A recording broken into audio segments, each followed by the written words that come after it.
Okay, well, it is Tuesday, May 6th, 6 p.m., and I will call this City of Lacey regular City Council meeting to order.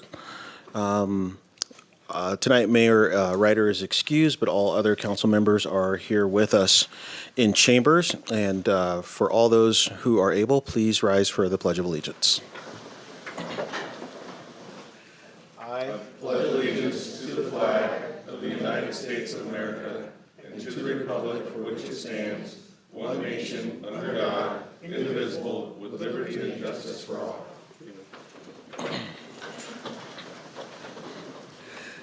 And I'd like to just read our land acknowledgement just really quick. We, the City of Lacey, are on the ancestral land of the tribal people of the Treaty of Medicine Creek, including the Nisqually Indian Tribe and the Squaxin Island tribes. We acknowledge and remember those tribal people not recognized today who were absorbed or relocated into other tribes for survival. We recognize the ancestors and their descendants who are still here. We recognize and respect the tribal people of the Treaty of Medicine Creek as the traditional stewards of this land since time immemorial and their role today in taking care of these lands in perpetuity. We recognize and have the responsibility to call attention to the histories of dispossession, forced removal, and abridged treaty rights that allowed our nation, state, and city to develop as they have today. We recommend that the community members read the Medicine Creek Treaty of 1854. And with that, I will ask for a motion to approve our agenda and consent agenda. Move to approve the agenda and consent agenda as published. Second. It has been moved and seconded. Is there any discussion about our agenda and our consent agenda tonight? Seeing none, all in favor of that motion, please say aye. Aye. Are there any opposed? Seeing none, that motion passes unanimously. We have an agenda. First up on our agenda is public recognitions and presentations. And tonight we are honored to be able to retire our police commander, Jim Mack. And we'll read this City of Lacey official commendation, starting with Councilmember Dunning. City of Lacey Police Department commendation. Whereas Commander Jim Mack joined the Lacey Police Department in July 1989, where he began his service to the Lacey community in the capacity of a community service officer and reserve police officer. And Whereas Commander Jim Mack became a full-time police officer in May of 1991, and upon completion of Basic Law Enforcement Academy, he enthusiastically worked assignments as a patrol officer and gang officer. He distinguished himself through multiple successful felony investigations, disrupting gang activity and apprehending violent criminals who threatened the public safety in Thurston County. And whereas Commander Jim Mack was promoted to the rank of sergeant in January 1998 and worked as a patrol sergeant, and then in September 1999, he was selected to be a school resource officer in the newly formed unit and took pride in the strong relationships he built with students, staff, and district administration. And whereas Commander Jim Mack was promoted to the rank of lieutenant in January 2003 and was assigned to Operations Division as a patrol lieutenant. In January 2008, he was assigned to the Detective Division lieutenant, overseeing major crimes and special victims crimes. And Whereas Commander Jim Mack was promoted to the rank of commander in October 2011 and was assigned to lead Investigations Division, as well as serve as a liaison to the Thurston County Narcotics Task Force. In January 2017, he was assigned to lead the Operations Division.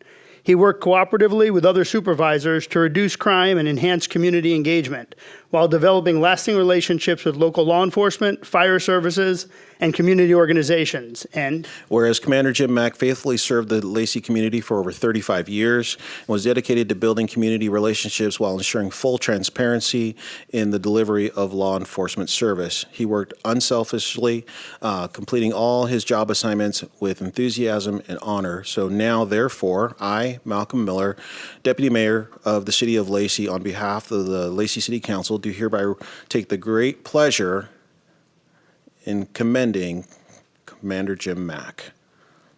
And I'd like to...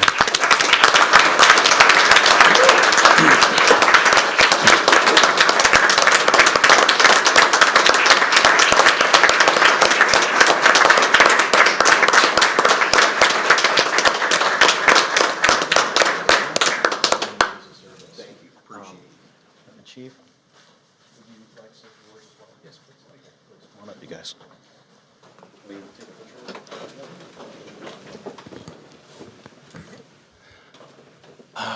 Jim. So this is so bittersweet. Jim has been such an asset to the department, an asset to me personally. Really welcomed me on board when I started 6 years ago, and just an absolute treasure.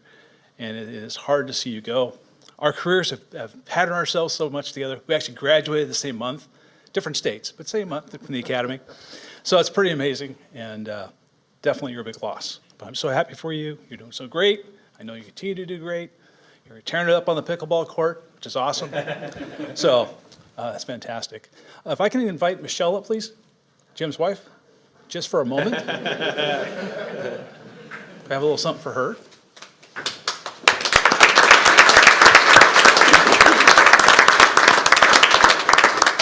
And Deputy Chief, it's a small token from the department. Oh, I might give him back. All right. So, Jim, if you can take a picture with the plaque. For all your years of service and dedication to our community. Thank you so much. Thank you, sir. Appreciate you. Yeah? Would you like to say a few words? Sure. Honorable Deputy Mayor, Honorable Council, I just want to say, I couldn't have done it without my family's support. And the city of Lacey has been a great place to grow and to watch the community grow. And the police department has amazing people.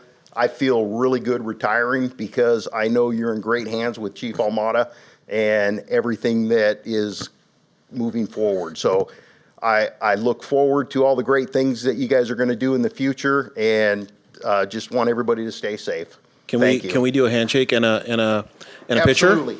Okay. We're going to do a group photo.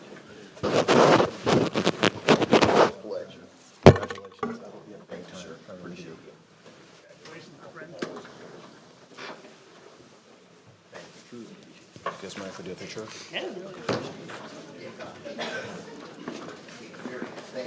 I got a crown that dances around.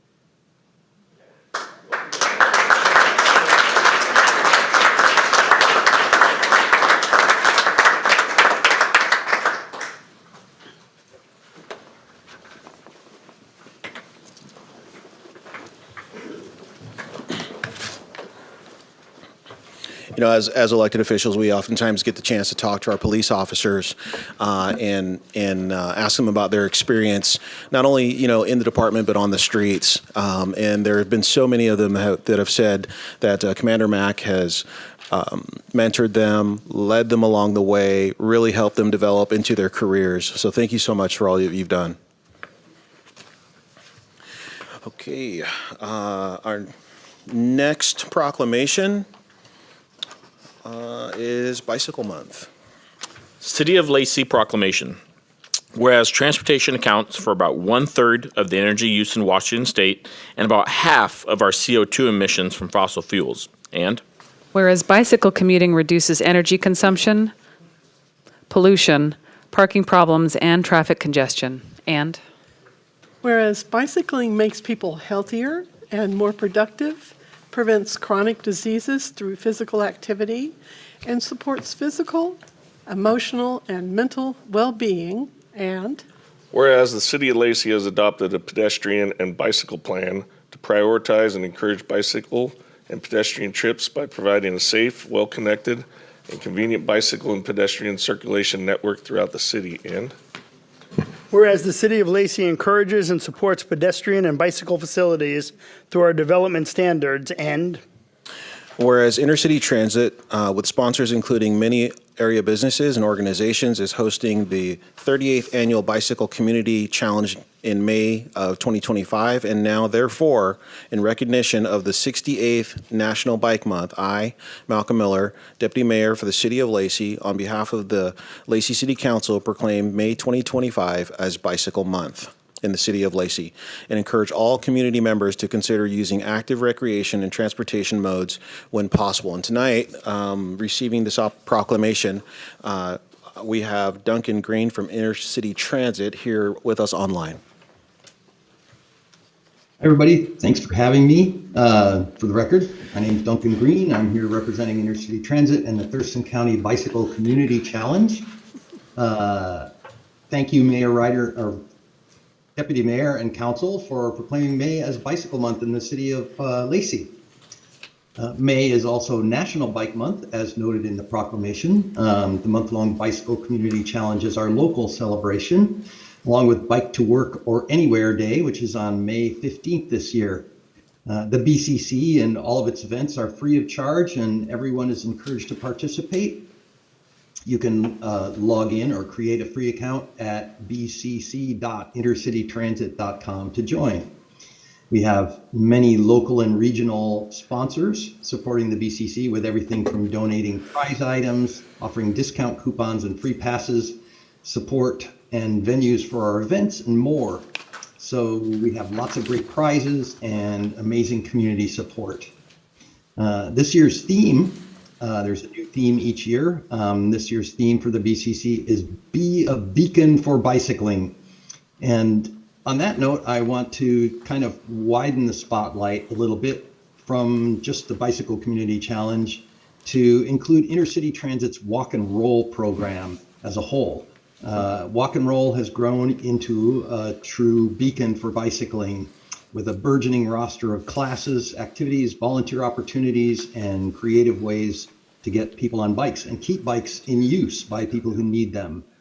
We're partnering with schools, the statewide Cascade Bicycle Club, and several community organizations to provide education, resources, and bikes to in a wide variety of settings.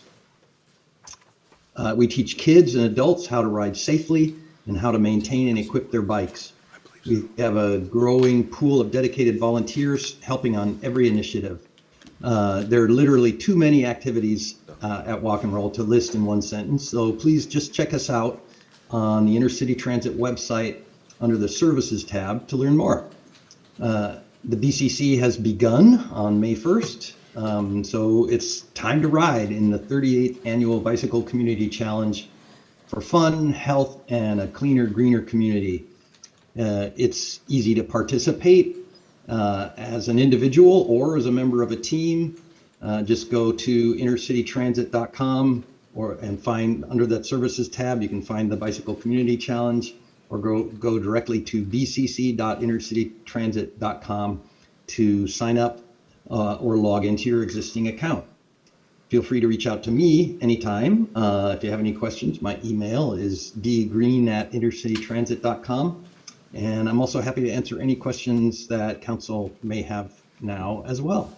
So thanks for having me, and thanks for proclaiming May as Bike Month once more in Lacey. Thank you so much. There's so many cool biking events in the City of Lacey, and there's actually cyclists on this council. You want to talk about your adventure? Nope, in a not bicycling race? Yeah, we'll save that for another time. Okay, so next on our agenda is also under proclamations, and we do have the Asian American Pacific Islander Heritage Month proclamation. City of Lacey official proclamation. Whereas the observation began in 1977 as Pacific Asian American Week, and in 1992, Congress officially designated the month of May as Asian Pacific American Heritage Month, calling upon all people of the United States to observe this time with ceremonies, activities, and programs. And Whereas the city recognizes and celebrates the diversity of community members that this month commemorates, and we honor and pay tribute to the culture, ethnicity, language, and religion that Asian Americans, Native Hawaiians, and Pacific Islanders bring to the Lacey community. And Whereas in Washington, people of Asian, Native Hawaiian, and Pacific Islander descent have lived and worked here for more than 200 years, and in 2025 represent 11.7% of Washingtonians and 11.8% of the population of the city of Lacey. And Whereas we honor and celebrate the legacy,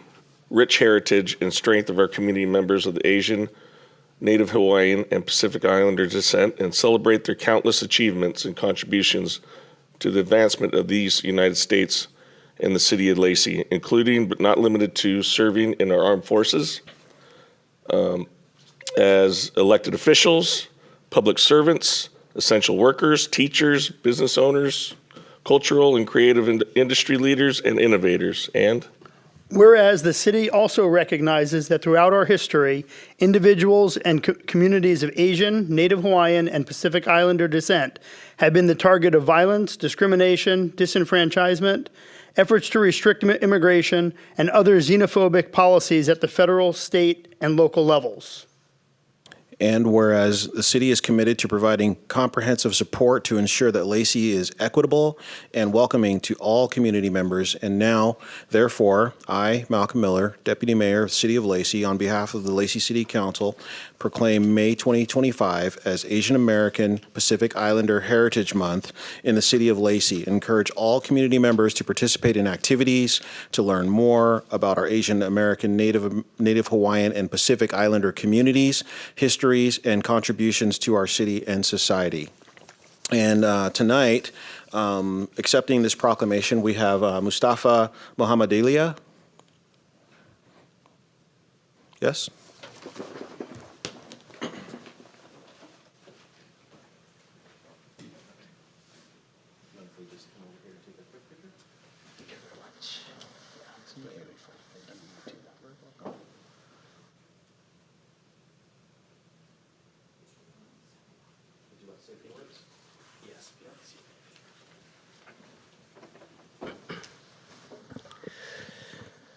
Thank you very much. This shouldn't take more than 3 or 4 minutes. Honorable Mayor, City Manager, Council members, can you hear me all? And I was going to say, congratulations, Jim Mack. I wish I was in his place. Assalamu alaikum. My name is Mustafa Muhammad Ali. I know that last name is a little difficult to remember. And I'm a member of the Islamic Center of Olympia, which is a majority Cham Cambodian community from Southeast Asia. People who came here to seek refuge from the massacres of Pol Pot Khmer Rouge. Some people my age may remember. Regimes during the late 70s. And we have our community center not far from here, just 5 minutes. I think some of you might have been there. We have open houses every first Friday of each month, and I'll leave some flyers behind. They are yellow in color, so, you know, it's called Building Bridges. And we have great relationships with Lacey, although our zip code is Olympia. I'm sure a number of you have come over there, but I'm from Lacey. I also have the distinct privilege of sharing with you a part of Evergreen State College's Professor Lynn Crowley's address, which she is giving at the moment, at the same time at the city of Olympia. Washington, as you know, Washington State has a rich and diverse Asian American Pacific Islander community with over 20% of the state's population identifying as AAPI. AAPI individuals have played important roles in shaping history and culture of Washington State, from the early Chinese immigrants who helped build our railroads to the Japanese Americans who were interned during World War II. to the tech leaders of today. This year, the Southeast Asian community will be commemorating the 50-year anniversary of the wars in Southeast Asia. There is so much we can learn from this, even as we celebrate this day. As proclaimed by Governor Inslee in May 2016, in Washington State, we celebrate this month to recognize the contributions and influence of Asian Americans, Native Hawaiians, and Pacific Islanders, ANHPI, and their history, culture, and achievements in the United States. EPIC South Puget Sound is part of this statewide coalition that was created after the 1996 Welfare Reform Act significantly impacted and reduced non-citizen federal eligibility for public assistance programs. After recognizing the need for a collective voice advocating for the rights and equity of foreign-born Asian and Pacific Islanders, EPIC began lobbying for the Washington State Legislature to address the gap created by federal legislation. Today, we continue to honor our history, nourish our community, commit to equity and justice, and lead and build solidarity with our immigrant community in collaboration with other ethnic groups. We celebrate being an integral part of this nation as well as our individual communities. Many people refer to the United States as a hodgepodge. I prefer the adjective salad bowl. We each bring our different flavors and our different commitments and insights and experiences. Amen. In recent years, this month has taken on an added significance with the rise in hate crimes and discrimination targeting ANHPI individuals across the country. We work with community leaders and organizations to raise awareness of these issues and to promote unity and solidarity among all communities. Asian Pacific American Heritage Month also serves as a reminder of the ongoing work needed to build a more inclusive and equitable society for all of us. Starting last December, we have been organizing a series of events and activities to celebrate AAPI heritage in this area. Through these events, we inform and educate and offer programs and resources to promote understanding and appreciation of our history and culture. Please join us on May 24th for the celebration event at Evergreen's Longhouse and share your stories through our My Story project this year. We'd love to see you all at our celebrations. Thank you.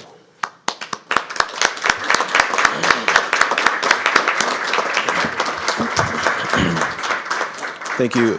Thank you for your comments, and thank you for the invitation. Next on our agenda tonight is under our public comment section, and it looks like we have two people signed up for public comment, but I believe one of them was here for the proclamation. Ali Alani, do you have a public comment? Okay. Hi. Easily written out. Okay, so just state your name, what city you're from, and try to keep your comments to about 3 minutes. Okay. Is a bell going to go off if it goes a little It'll be over? on the screen. Aloha kako. Aloha. My name is Ali Iolani Naipo. I've been a resident of Lacey since my husband and I decided to move here from Hawaii 46 years ago. Before I met my husband, I lived here in Thurston County and graduated from Timberline High School. We were the second graduating class of a newly built school. So it's really changed over the years. Looks very different. My children attended school in Lacey and also graduated from Timberline. I have two older grandchildren that are already graduated from Timberline. 2 more currently enrolled at Timberline, and I have a 5th grade granddaughter at Camachin Middle School that's excited to join their cousin at Timberline. My husband Gary retired after 30 years working in the City of Lacey Parks Department. So we're part of the diaspora that set roots in this community. Did you know, according to the last census, Washington State is home to the 2nd largest population of Native Hawaiians outside of Hawaii, 2nd to California? Yes, Hawaii is our homeland, but Washington is our home. There is so much more to Hawaiian history than what most people know about Captain Cook discovering the Hawaiian Islands and the Pearl Harbor bombing. But there's so much more historical gap between these 2 events, which includes stories of how our Hawaiian ancestors established roots here in the Pacific Northwest. In the late 1700s, the Hudson Bay Company was a major employer of Native Hawaiians in the fur trade in the Pacific Northwest, particularly at trading posts like Vancouver along the Columbia River. Also, just south of here is a town on the Columbia River named Kalama. That's pronounced Kalama, not Kalama, okay? It's a name that originates from a Native Hawaiian who set his roots in the community after marrying a Nisqually tribal woman. His name was John Kalama. It is with great pleasure to be here today as a representative and a proud member of Moku'aina Wakinikona Hawaiian Civic Club of Washington State. The Hawaiian Civic Club of Washington was chartered on July 8, 2006 by 15 founding members of the Baker Ohana of Lacey. And we have Ben here who represents his family. Since then, our membership has grown to 152 registered members, with households spanning along the I-5 corridor from Lake Stevens up north to Oregon down south, and communities in eastern Washington. Our club's mission is to perpetuate and practice Native Hawaiian culture, values, language, and traditions. We also provide educational scholarships for our members pursuing higher education and encourage civic encouragement in the communities where we live and serve. On behalf of our club and the Native Hawaiian community in Washington, we extend our heartfelt mahalo for honoring Asian American and Native Hawaiian Pacific Islander Heritage Month with this proclamation. Mahalo nui loa for recognizing our presence, our contributions, and continued cultural resilience on this day, May 6, 2025. Mahalo. Mahalo.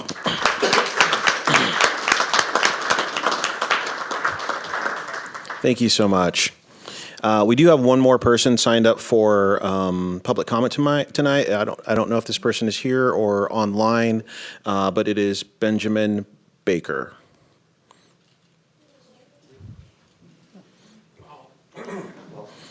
Please state your name, what city you live in, and try to keep your comments to 3 minutes. My name is Benjamin Kaiha Baker. I am originally from Honolulu, Hawaii. I'm a resident of the city of Lacey since 1986 and continue to still live here in Lacey, but I live by the water at the end of Meridian Road. But I didn't know I was going to speak today. I was shocking, so somebody did that to me. Our club, Moku'aina a Wakinikona, which means the land of Washington. Our club was created in 2006 at a family gathering at Mike's Beach at Hood Canal, if you know the Hood Canal area. And originally, we were a member of the different Hawaiian civic clubs in Hawaii. The Association of Hawaiian Civic Clubs was founded by one of our monarchy, Prince Jonah Kuhio Kalani'anaole. At that time, in the early 1900s, he was one of the non-voting delegates in Congress. And at that time, he wanted the Hawaiian people to have a voice in Congress. So he started and founded the Association of Hawaiian Civic Clubs at that time. It was 1912 at that time. And since then, the Association of Hawaiian Civic Club has grown to over 79 Hawaiian Civic Clubs throughout the Hawaiian Islands and throughout the continent. In 2006, I spoke to my family that we wanted to represent the state of Hawaii, state of Washington, to represent the Hawaiian Civic Club. So our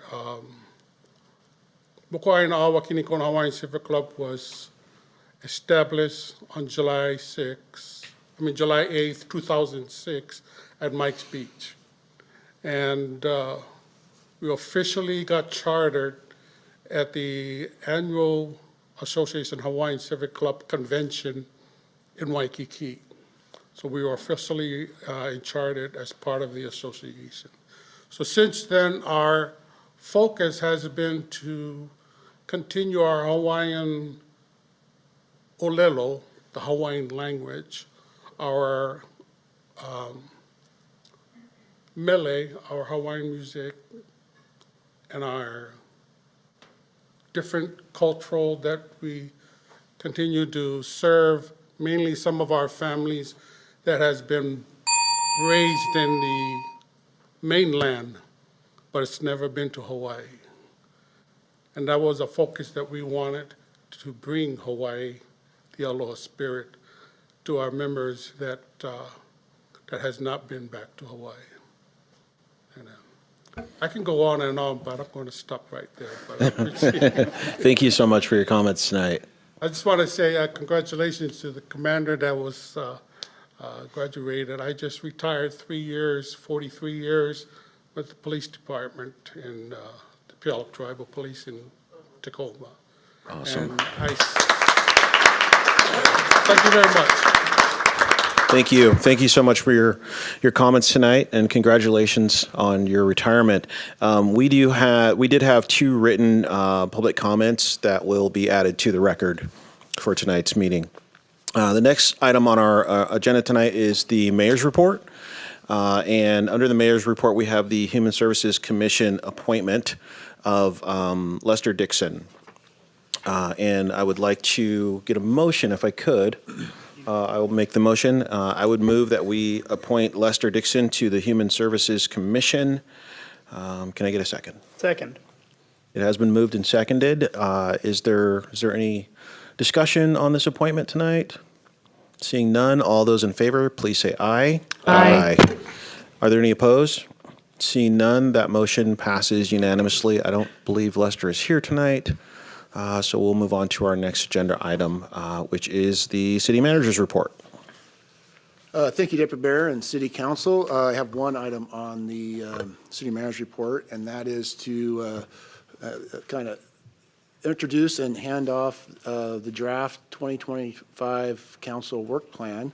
As the council will recall, we spent 2 days in January at a retreat that looked at all the various council priorities, looked at the accomplishments of the past 2-year work plan that the council adopted in 2022. And just as a side note, that particular plan over the 2 years identified 81 priorities, and 40 of those priorities have been completed, as well as 27 remain in progress. And I think that's a great success that 2/3 of the previous 2-year plan has been completed or in progress. And I just want to commend the directors in the room, as well as the great staff of this organization and the city council, because that is quite an accomplishment to take on over a 2-year period. And it shows how the organization as well as the council work together to achieve that.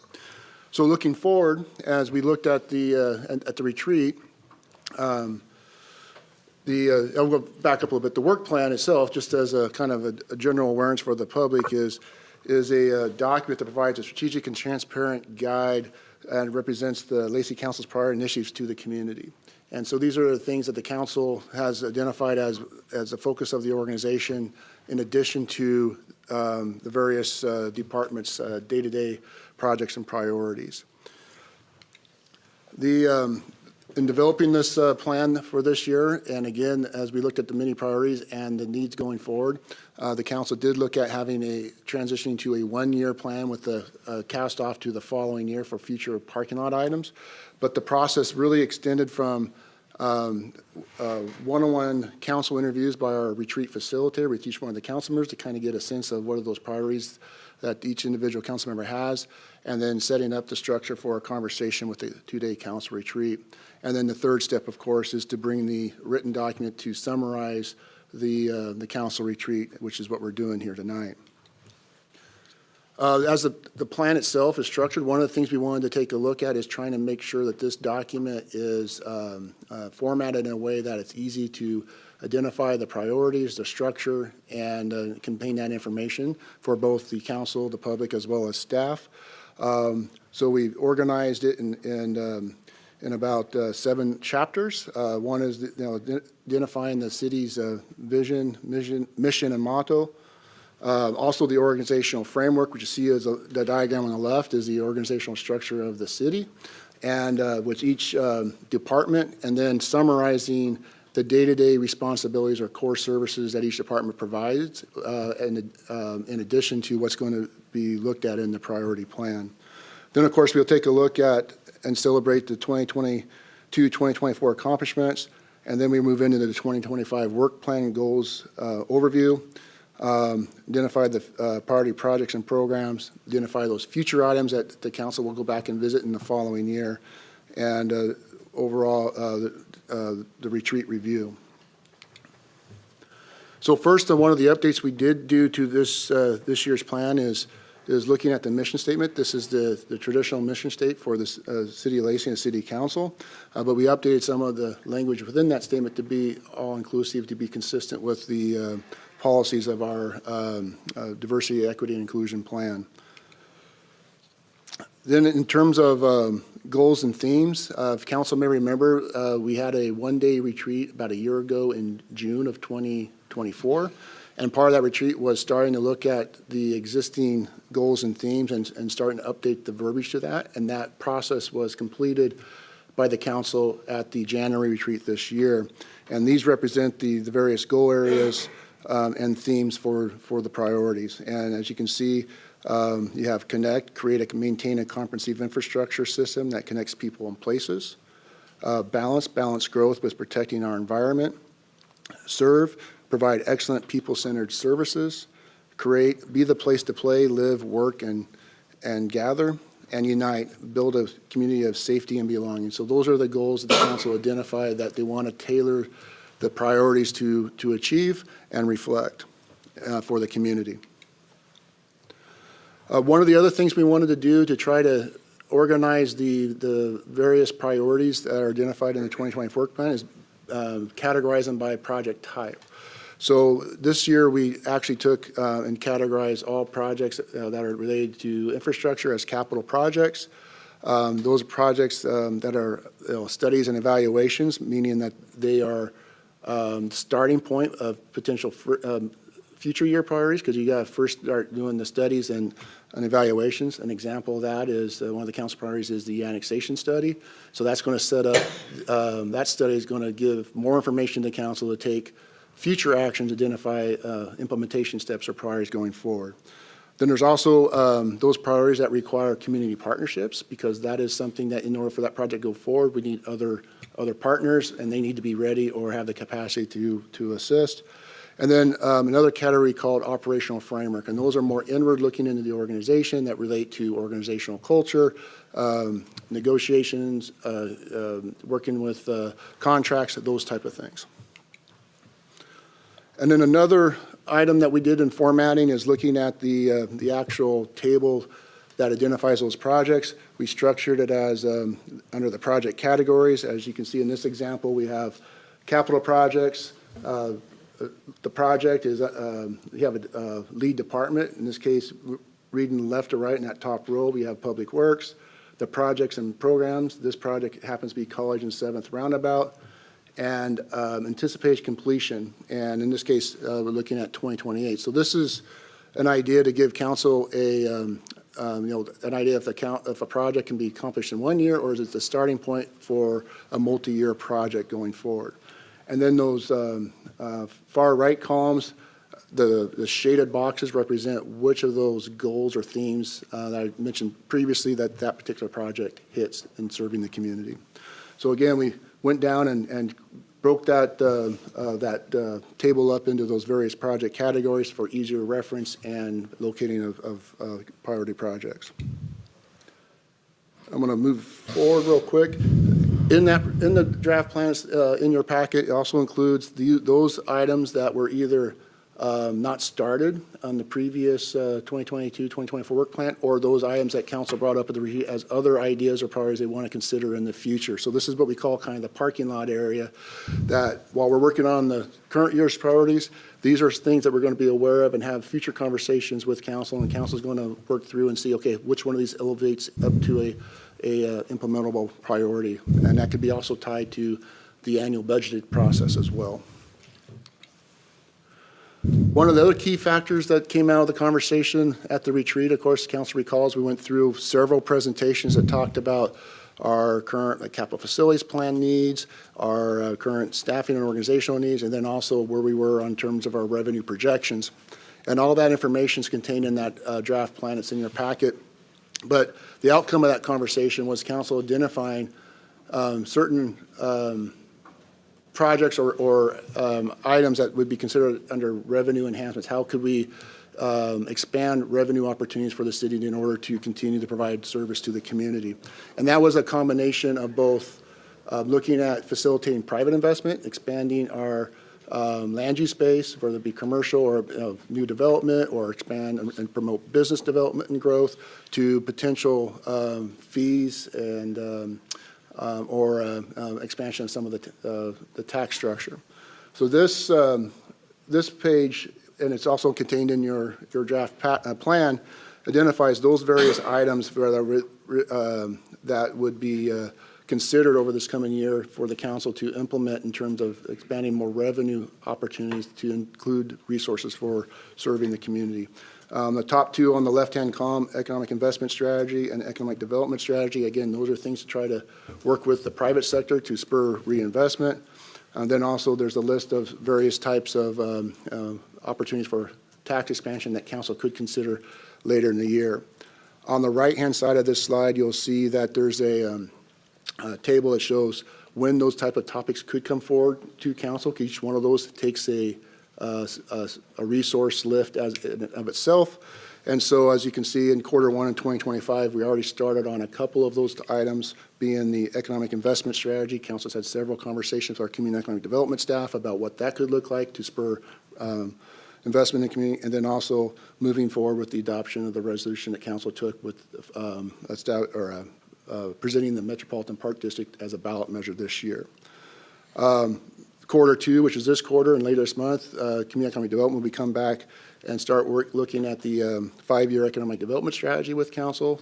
And again, those are those items that, while we're working with the private sector, may take time to create, but we need to work now in order to realize that in the next several years. Then with that, in Q3, you look at starting out with reviewing maybe technology fees or public records fees, and going through that list through the remainder of this year, as well as going into next year as well. Going back, each one of those topics would have to go through some type of process, and so I wanted to include this in the draft plan that also identifies how a project is introduced, those steps for each one of those revenue enhancement strategies. It would go through a preliminary review with the council to determine if they want to move forward and consider it, and then the council, working with staff, would look at what type of process and outreach would need to be for each one of those efforts. So this kind of shows that there will be a process associated with each one of those initiatives, and depending on the information we develop and council's decisions, one could move forward or one could not move forward at a later date. So with that, that's the quick overview of the draft council 2025 council work plan that's in your packet. And I want to take this opportunity again to thank all the directors for their efforts in helping to create this draft, as well as Sadie Siglin, She did a lot of work to pull all this formatting together and coordinating with with Donna and Shannon as well to update this draft for council's review. So thank you very much, and I'll turn it over to council if you have any questions. Do you want to leave it on the parking lot page? Yes. So can you go back to the chart, the page where you were showing the first, second, third, and fourth quarter? If you can. Oops, wrong way. Yeah, so I'm just curious. So there's some stuff on there that to me seems like pretty low-hanging fruit that could possibly help with some of the revenue issues in the shorter term. And I'm just wondering why, like, for instance, B&O tax. And it may be more of a heavy lift on staff's end. I don't know. I know from a council end, that's probably a pretty light lift. That one, the gambling tax that we've wanted to talk about. I'm just wondering why we're pushing those that far down to the fourth quarter. Well, one of the things we're putting this list together, we realize we're towards the end of the second quarter now. And then, of course, we're going into budget process as well. So there's that effort that we have going on. It's going to take a little bit of staff resources.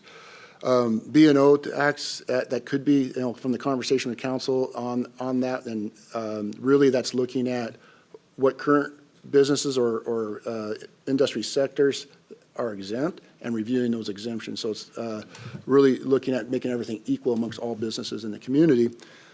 That could be something that be considered easy, but we got to pull together all the data, information, and show also the research of what other communities in the state, how their B&O taxes are aligned, so that we have good information for council to make that decision.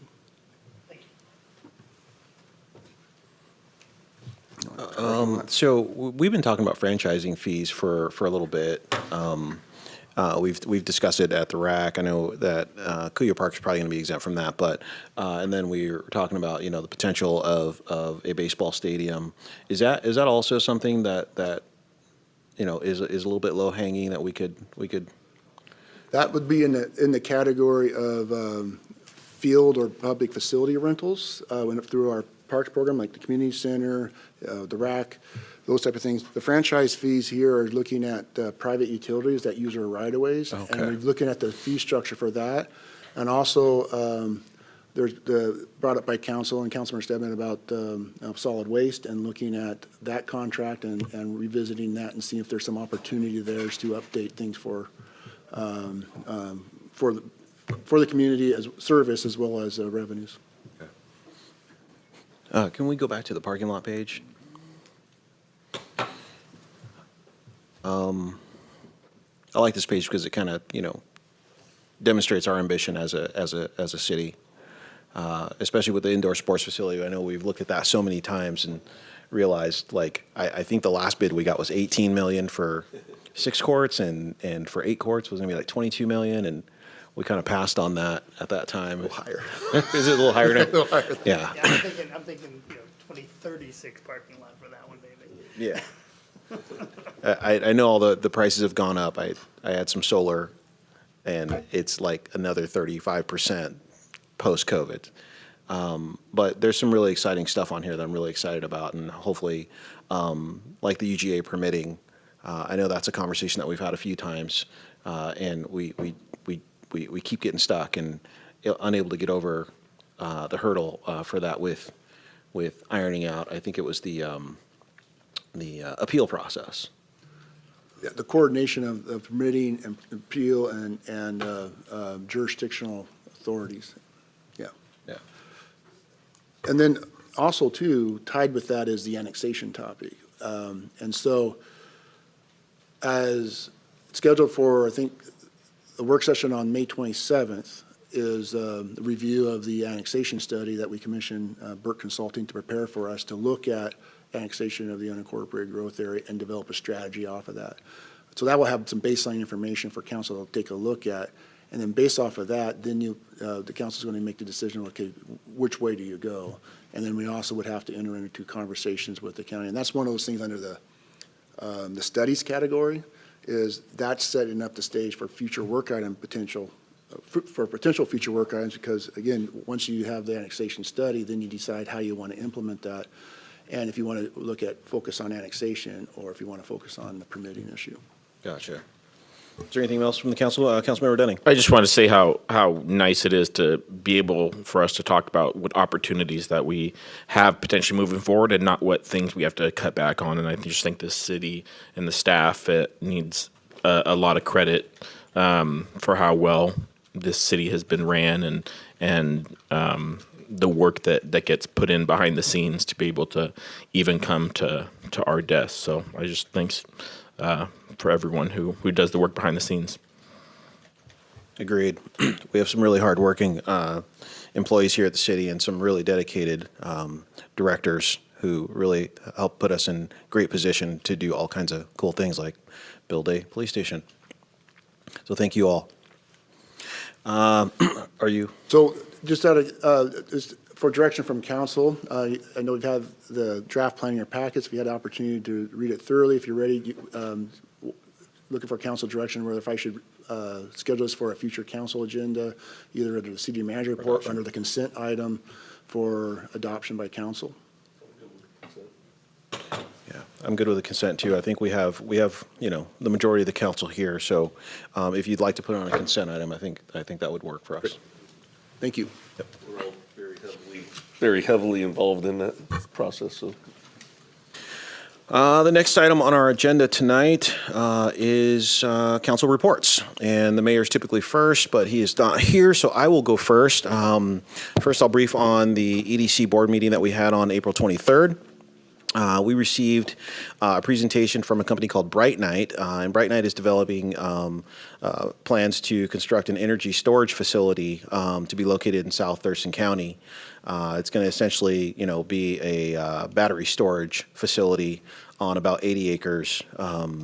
So the design of the facility is it'll act as a capacitor.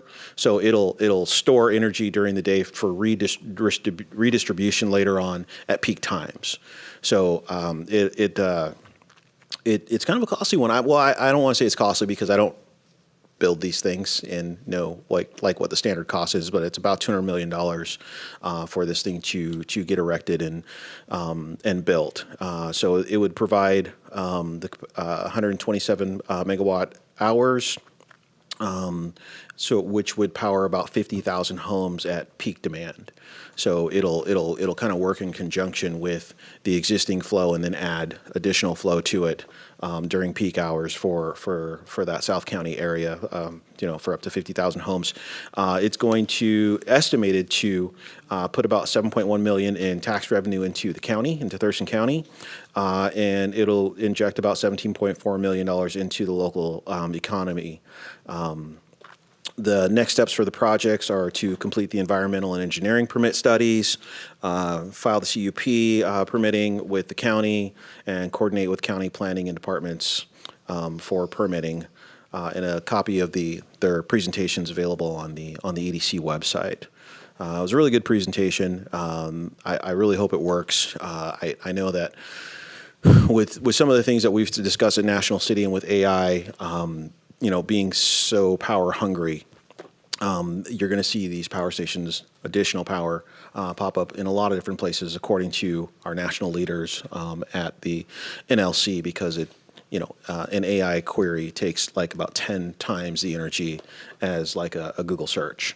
So, of course, it produces a lot more information, but it is very much power, it consumes a lot of energy.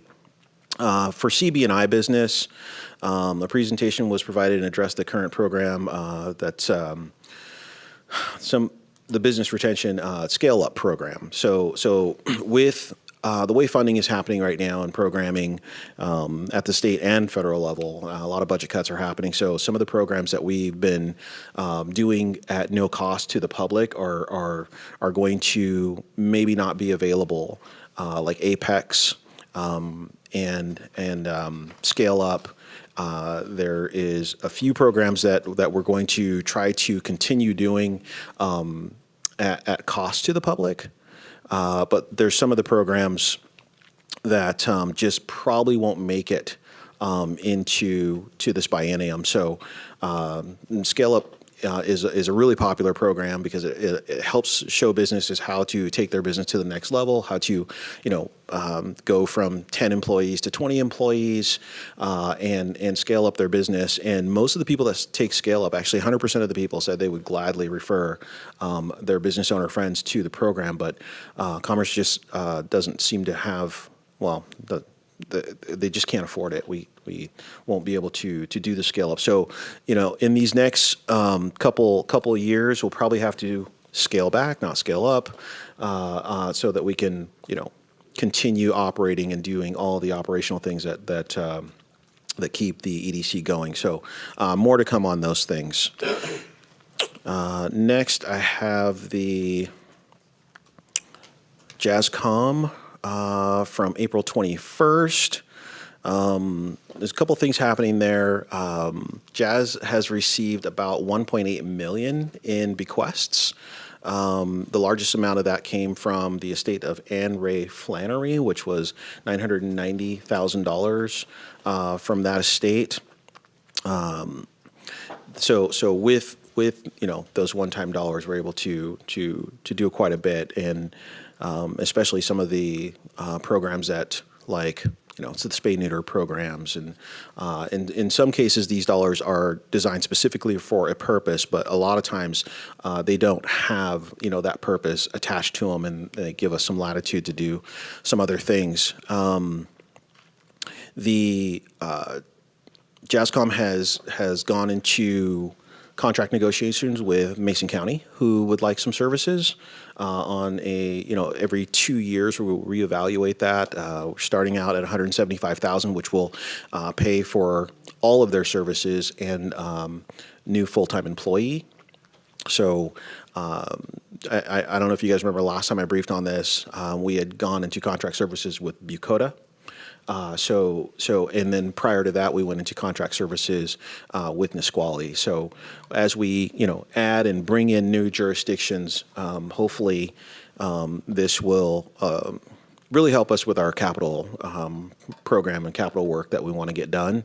We did request $1 million, $2 million from the legislature for design on that. It looks like we will be getting $1 million of that to help us continue the design work that we've been working on for a new facility. As you guys know, the facility over on Martin is really old, and it's really outdated, and we won't be able to operate out of there for years to come. So hopefully I'll have some really good news for you guys in the near future on that. But I did want to get into shelter statistics and intake and these types of things that we track on a monthly basis, and the numbers are up. In fact, February was up quite a bit. The shelter intake has increased by 48.96% for dogs. And the intake by jurisdiction, there's been a 113% increase in intake compared to last year. Most of that's from Thurston County, so that's a lot of that is county stuff. Positive outcomes are up as well for 2025, as well as field calls are almost double so far. Field calls by jurisdiction, 51% of the field calls come from Thurston County, 22% from Olympia, 18% from Lacey, and 9% from Tumwater. So as it goes, JazzCom is getting really ramped up with additional jurisdictions coming on board, and those additional calls don't reflect the new jurisdictions that have come on board just yet, because those numbers aren't in yet. And so it's really starting to get busy for JazzCom. And that is my report. Next we have Councilmember Greenstein. So I'm going to report on just one of my committees today, the Opioid Abatement Council. Actually, tomorrow will be our third meeting, so I'm going to report on actually the first two meetings.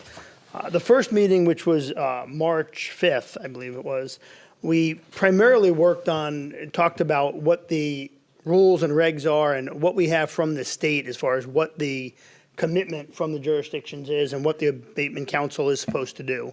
So we're worked through a lot of that. The second meeting was primarily focused on the memorandum of understanding between the jurisdictions. And as I've told some of you, that's kind of what we're working through now. Everyone on the council is in agreement that the best way to go forward is to combine the money from the 3 cities and the county.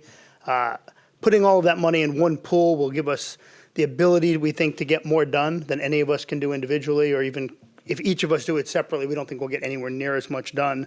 The total dollars are not, I mean, they're significant, but they're not as much as you might think even when you combine them. So to this point, we've received combined about $5 million. The total is about $14 million, but some of that money is stretched out over 10 years. So it's going to come in, we've gotten the biggest single piece we're going to get. The rest will come over a little bit more spread out.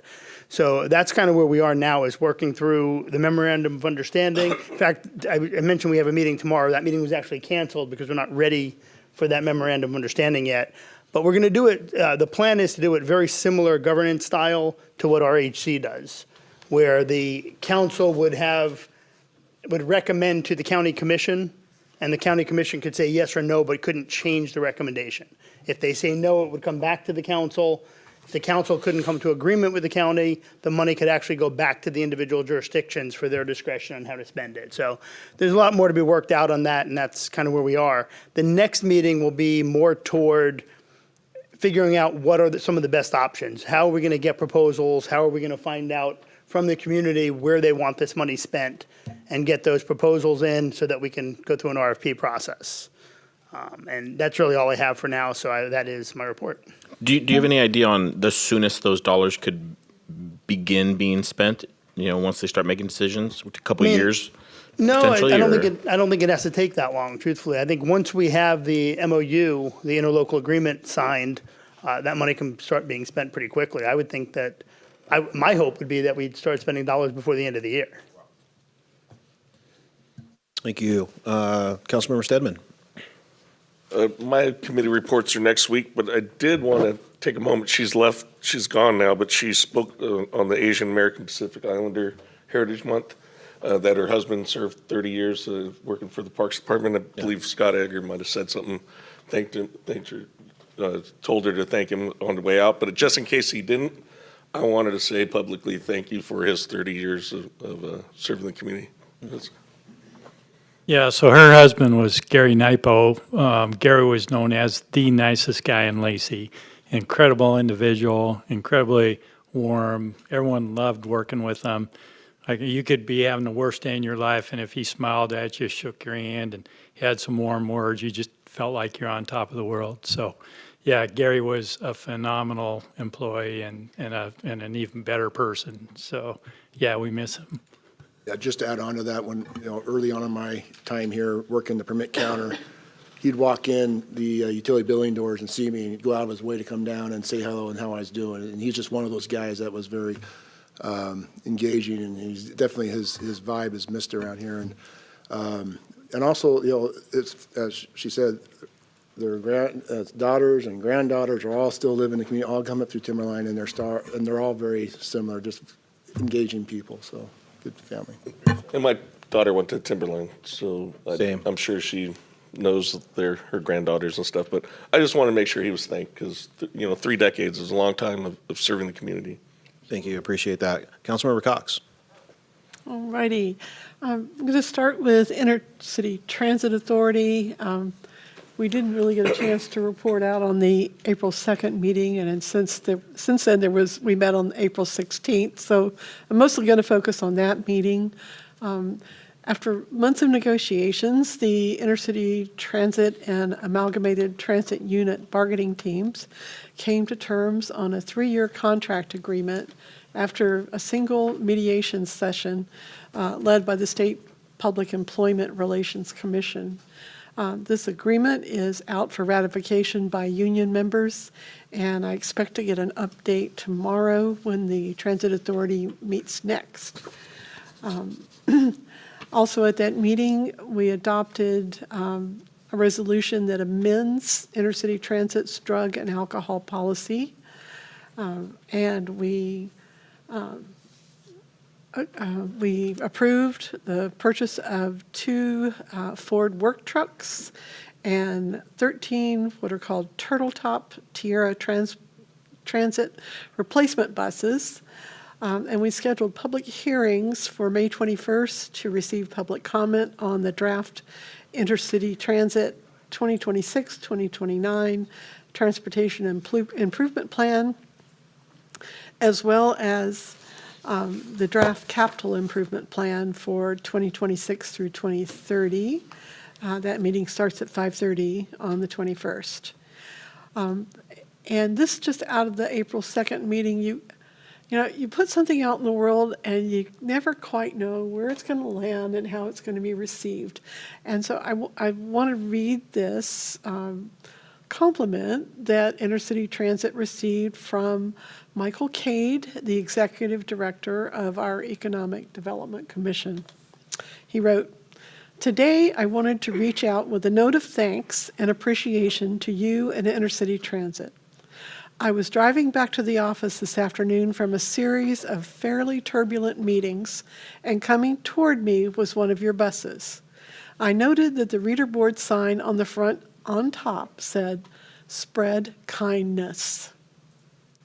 It truly put a smile on my face. It made me so proud to live and work in a community in which the public transit system is a beacon of goodness and a spreader of the message of kindness.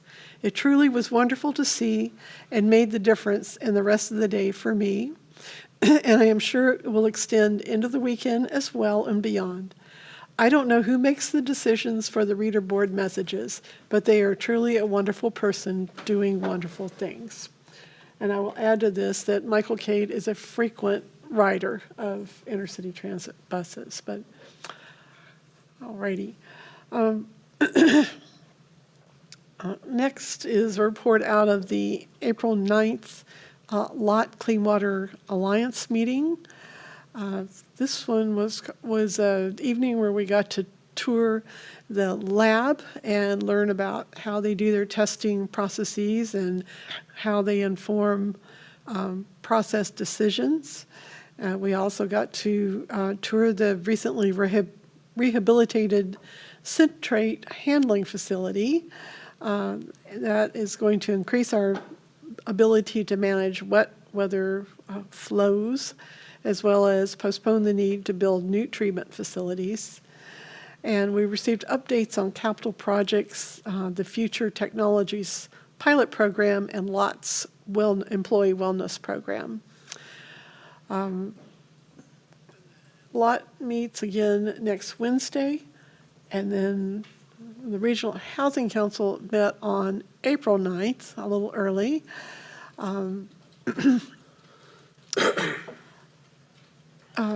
We heard, the case being made for what we now have heard was successful ability to get $4.5 million in right-of-way funding.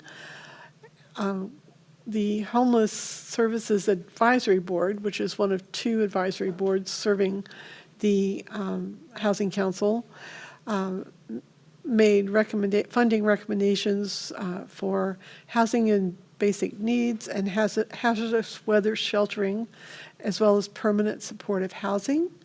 They received 65 applications for a total funding request of $25.7 million. We had less than half of that, $12.8 million available. And so they recommended, and the Housing Council approved that list of a list of funding recipients. The other advisory board, the Thurston Affordable Housing Advisory Board, recommended capital projects. We had almost $5.4 million available for that. There were 10 applications submitted for requests totaling about $10.5 million. 3 of the 10 projects we received were for projects that were seeking final funding from their 2025 capital projects pipeline placement. Maple Court which is in Lacey, was not recommended for funding, but it was noted that there is movement in the Senate to provide this funding, and we just got word from our city manager that that came through. So that was good. Yay. And then there's also a thing called the Opportunity Fund, and the Affordable Housing Board recommends that I'm sorry, I always have trouble with this acronym, but it's the Housing Authority of Thurston County's Sterling Pines project be funded for $950,000. It was a kind of a tight turnaround, so it had to have a quick decision, but there were unexpected costs of rehabbing that building. Recommendations will go for final approval by county commissioners in June. And we are also planning a retreat for May 30th. And that is it from that.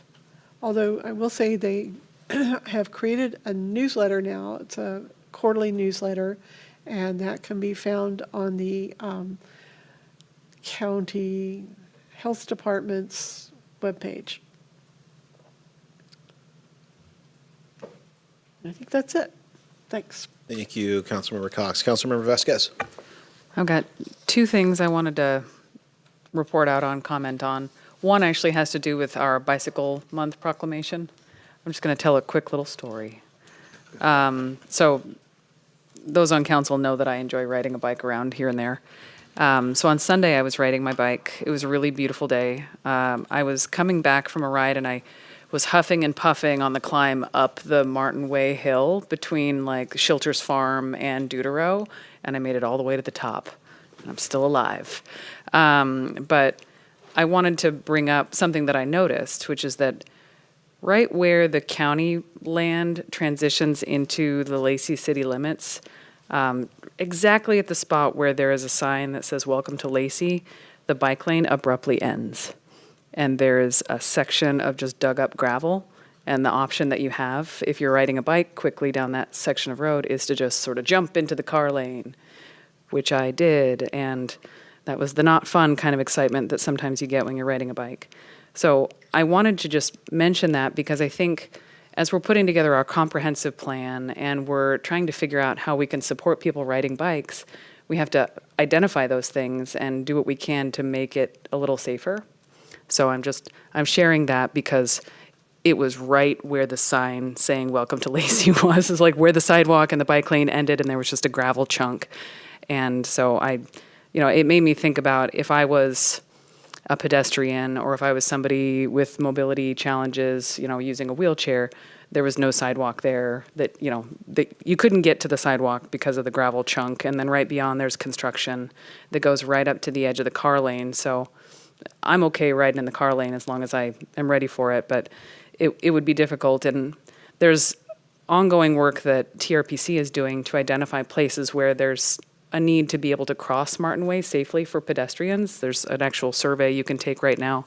So I would invite folks, if you have opinions about adding more crosswalks to make crossing Martin Way safer, like make your voice heard. There's that survey happening right now because it occurred to me as I'm thinking about, man, we're doing all this planning to make Martin Way safer.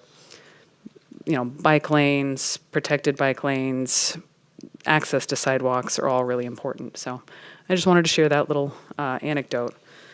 I wanted to also report out on our Thurston Regional Planning Council meeting. We had our meeting last Friday, and, Martin Way Crossing Strategy survey open now. I just mentioned that. The bicycle connectivity strategy is another thing that they're taking comments on, so it's all connected, everybody. Other things that we talked about during that meeting, the 2026 Unified Planning Work Program, essentially all the projects that we have funding for, as well as a list of things that we could do if we had additional funding. So in the past, Thurston Regional Planning Council has been really good at getting additional funding because we have a contingency list of projects ready to go. And when other jurisdictions have to give money back, we're able to scoop it up and get additional projects taken care of.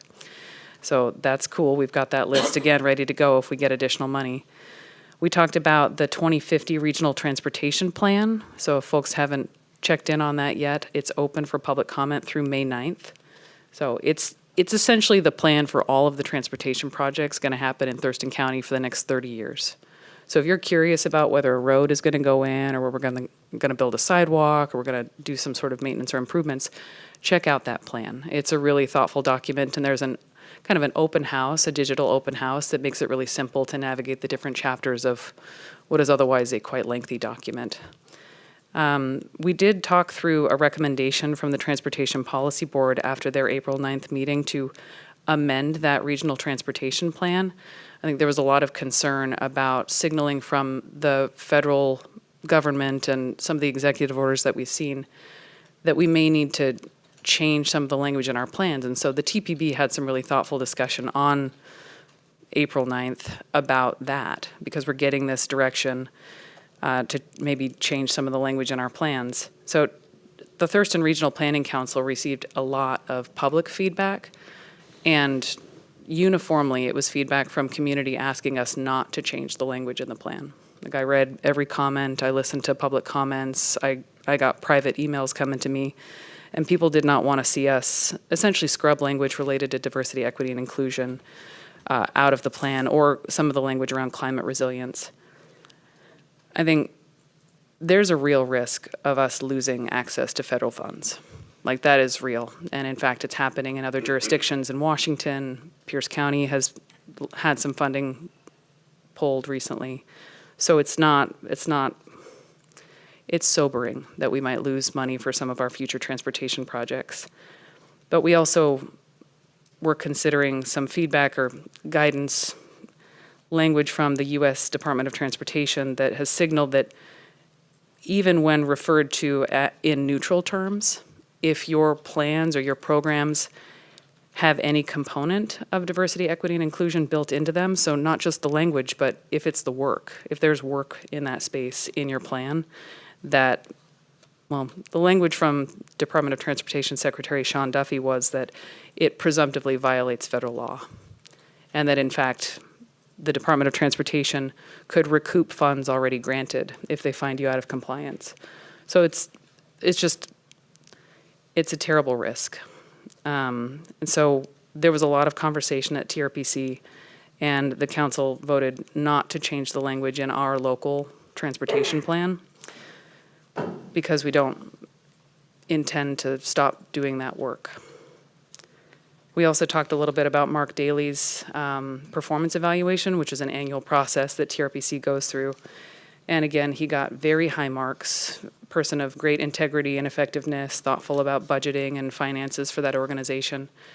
And so it's bittersweet that I share that he has given his notice and he's leaving TRPC. He's going to go work for the Puget Sound Regional Council. So it's going to be really hard to get by without him, but he's done a lot of good for Thurston County. So wish him well if you have a chance to see him in the wild before he transitions in June. Councilmember Grace has a... Just really quickly, I just wanted to point out to council that what I was talking about earlier when I said that I think we needed to have a deeper discussion about how we represent this council at committees.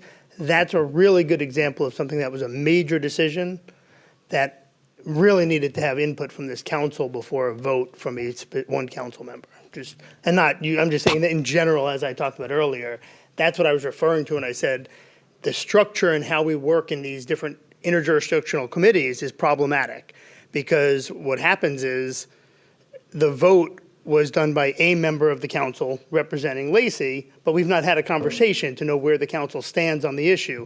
And this is a big one because we're talking about jeopardizing millions of dollars possibly in funding. So that was just, I wanted to use that as the example for what I had said earlier. And this is something that we could probably bring into work session if we have, foreknowledge that a vote is coming up on something. So we could, bring that into work session and say, hey, this is what's upcoming. I know that I voted on a couple of things this past month that, now that I think about it, maybe I should have brought to the council and said, hey, this is what's upcoming. But oftentimes we don't know that it's coming until, 4 days before even though we have kind of had some of those conversations, or they've been on previous agendas, but a lot of times what happens in some of our committee meetings is that, we're, 4 days before we're put on the spot and to make that decision for the group. However, we hadn't been met with the group. We hadn't had a council meeting in who knows how long. So that's something that we'll need to iron out in the future. I appreciate that suggestion a lot. Well, and I would relish that conversation, and I think this specific example of maybe some dissonance between federal executive direction and state law or state direction and our work plan even. Like, I anticipate that there will be future issues. Like, we might see some more snags, not necessarily in the transportation area, but in other places like social services or, community block grant funding. There's all kinds of things where the federal government and the state government and the city of Lacey intersect. So, Absolutely. Thank you. Do you have more reports? That's it? Okay. Councilmember Dunning. Mine will be brief. They're just more of updates on stuff that you guys have we've already talked about. Solid Waste didn't have a meeting this month, last month. If you guys remember, a few months ago, I gave you a briefing on the rate increase that they're proposing. Solid Waste hasn't done a rate increase in 12 years. So they're looking at an accelerated rate increase, not even to get them to match other jurisdictions, but just to get them to a point where they can fund the projects they need to fund. And so we finally had a quorum in order to push that up to the county. So then that will go to the county, and I'll report back when I get an update from that. So that was the main portion of that meeting. And then the VCB, we already talked about this a little bit, but just for public, we are looking for a new leader. We've narrowed it down to 6 finalists, and I'm hoping at the next meeting, which is the day of our next city council meeting, that I'll have an update for you guys on if we've narrowed that down to the finalists and have some more information on that. So stay tuned. Okay. That's all I have. Thank you. So the time is now 7:21, and we are going to reconvene at the back table we're just going to take a 10-minute break, okay? And reconvene at the back table in 10 minutes, and then we will have our discussion back there, and I'll come back and. How long was that, Mo? 10 minutes. We're going to reconvene at 7:32 at the back table.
I was in Miami 2 weeks before I was there. Yeah. And actually the food I had there was better than what I had at Versailles. You know Versailles? Yeah, I wasn't impressed by them very much. Versailles is like They were one of so the busy, oldest- I felt like it was like, I think it's the oldest Cuban restaurant in America. It's been All right, here guys, for- Are you looking at me? Gary, try it. Last We're time I went recording. here was better. yeah, I was not. Me neither. We're live. We're back. Okay, it is 7:32, and we will call this meeting reconvened. We are moving into our work session portion, and tonight we have our comprehensive plan, land use, and housing elements, and there are several staff members on here. If you'd like to, I could read all your names. But... I think we're good. All right, I will kick us off really quickly, but this is round 2 of our comprehensive plan element workshops with the council. So this evening, we're gonna be talking about, as you mentioned, Deputy Mayor, the land use element as well as the housing element. And instead of expending a lot of time, I will just hand it right over to my staff after that. There you go. Thanks, Vanessa. We'll get started. So I'm gonna kick us off going through the land use element. So I've got in front of you tonight the review of the goals and policies. And then Hans will take over to go through the future land use map and some rezone efforts that we've got underway as well. So maybe Hans, you wanna pass that down? Drive. So this is gonna be very familiar format, you know, we're keeping this kind of format consistent through all these presentations, so we're essentially kind of halfway through at this, tonight, the halfway mark through the review of all the goals and policies, so this will be very familiar. We're obviously talking about land use tonight, we've got housing as well, and then we'll be back in 2 weeks to talk about economic development, transportation, and utilities. As a reminder, our goal is after that, we'll kind of wrap up the review of the goals and policies. We have one more step. It's been going through planning commission, it's now through council, and it'll conclude with going through the commission on equity before then being reviewed by the community as part of a draft that's gonna be released later this summer. So. When does it go out to the public for? How Is there long? like a set amount of time that it has to go out for or anything? No. Oh, there's not? No, Okay. there's not. So that's a to be determined amount. I mean, really at this point, the deadline that we're facing is the December 31st, 2025 mandated date to get it done. Yeah. So, we've got between now and the end of December to do all the public review. So I keep just that in figured mind. with all the state mandates that there was probably some mandate on how long it had to go out to the public. Interestingly enough, that's one that they've left out, so Okay, we won't remind them. keep that one under wraps. So, this is a familiar slide to you. I just wanted to bring it up again that, the goals and policies come from several different sources, particularly a technical analysis and, looking at the mandates, the other plans that we've adopted, but then also the community outreach that we've done. So this is really kind of a synthesis of both of those things, both the requirements and the community outreach. The one thing that is positive about the land use element on the front of, as far as the mandates go, is that there are not a lot that have been added from a land use perspective by the state in the last 10 years. So when we get into this, you're not gonna see a wholesale shift in how we do land use in terms of goals and policies and some of the zoning things.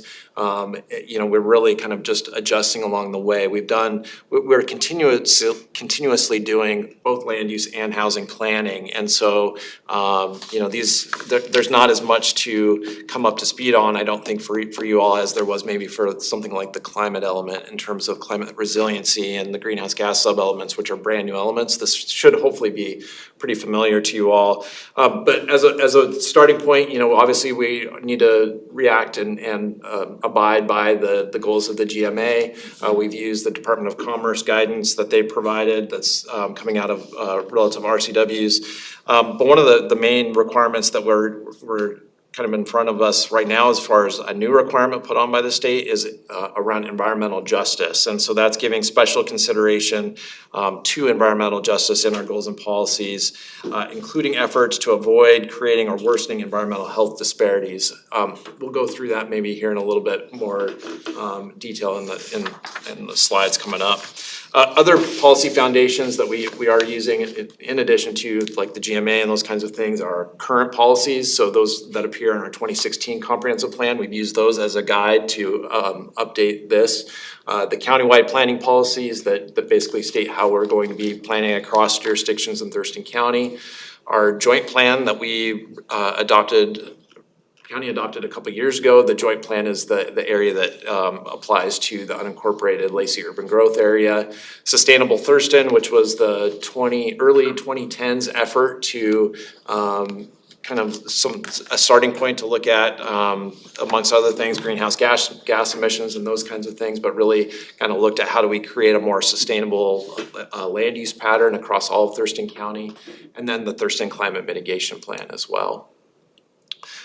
Gonna hit this slide really fast. I know there's a lot of words on here. You've seen this before, but all of these land use goals and policies are connected through community priorities that have been established based on our visioning that was done in the summer of last year, as well as the community survey that we completed in December. So basically creating connected neighborhoods, addressing health and safety. Let's move this so you can see a little bit better. Develop spaces for diversity of housing types, preserving natural resources, compelling community identity, and economic vitality. And you'll see a lot of those reflected both actually in the land use goals and policies, but the housing goals and policies as well.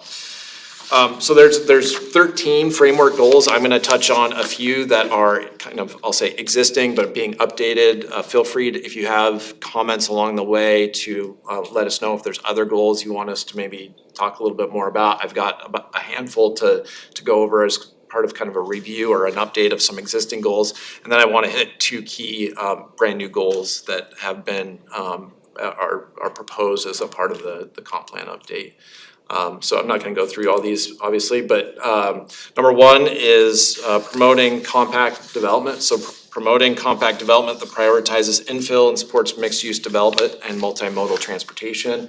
Kind of, in shorthand means we need to build more dense. It has advantages as far as, addressing other elements as well. There's a cross-cut between climate change, housing, transportation, economic development. So making sure that we first incentivize and develop and redevelop versus developing in greenfield sites, that we coordinate our land use planning and infrastructure efforts, that we look at mitigating incompatibility between adjacent land uses, we prevent sprawl, all those good things. And then also, here's an additional policy that, but I'll get into a specific goal around annexation coming up here in a second.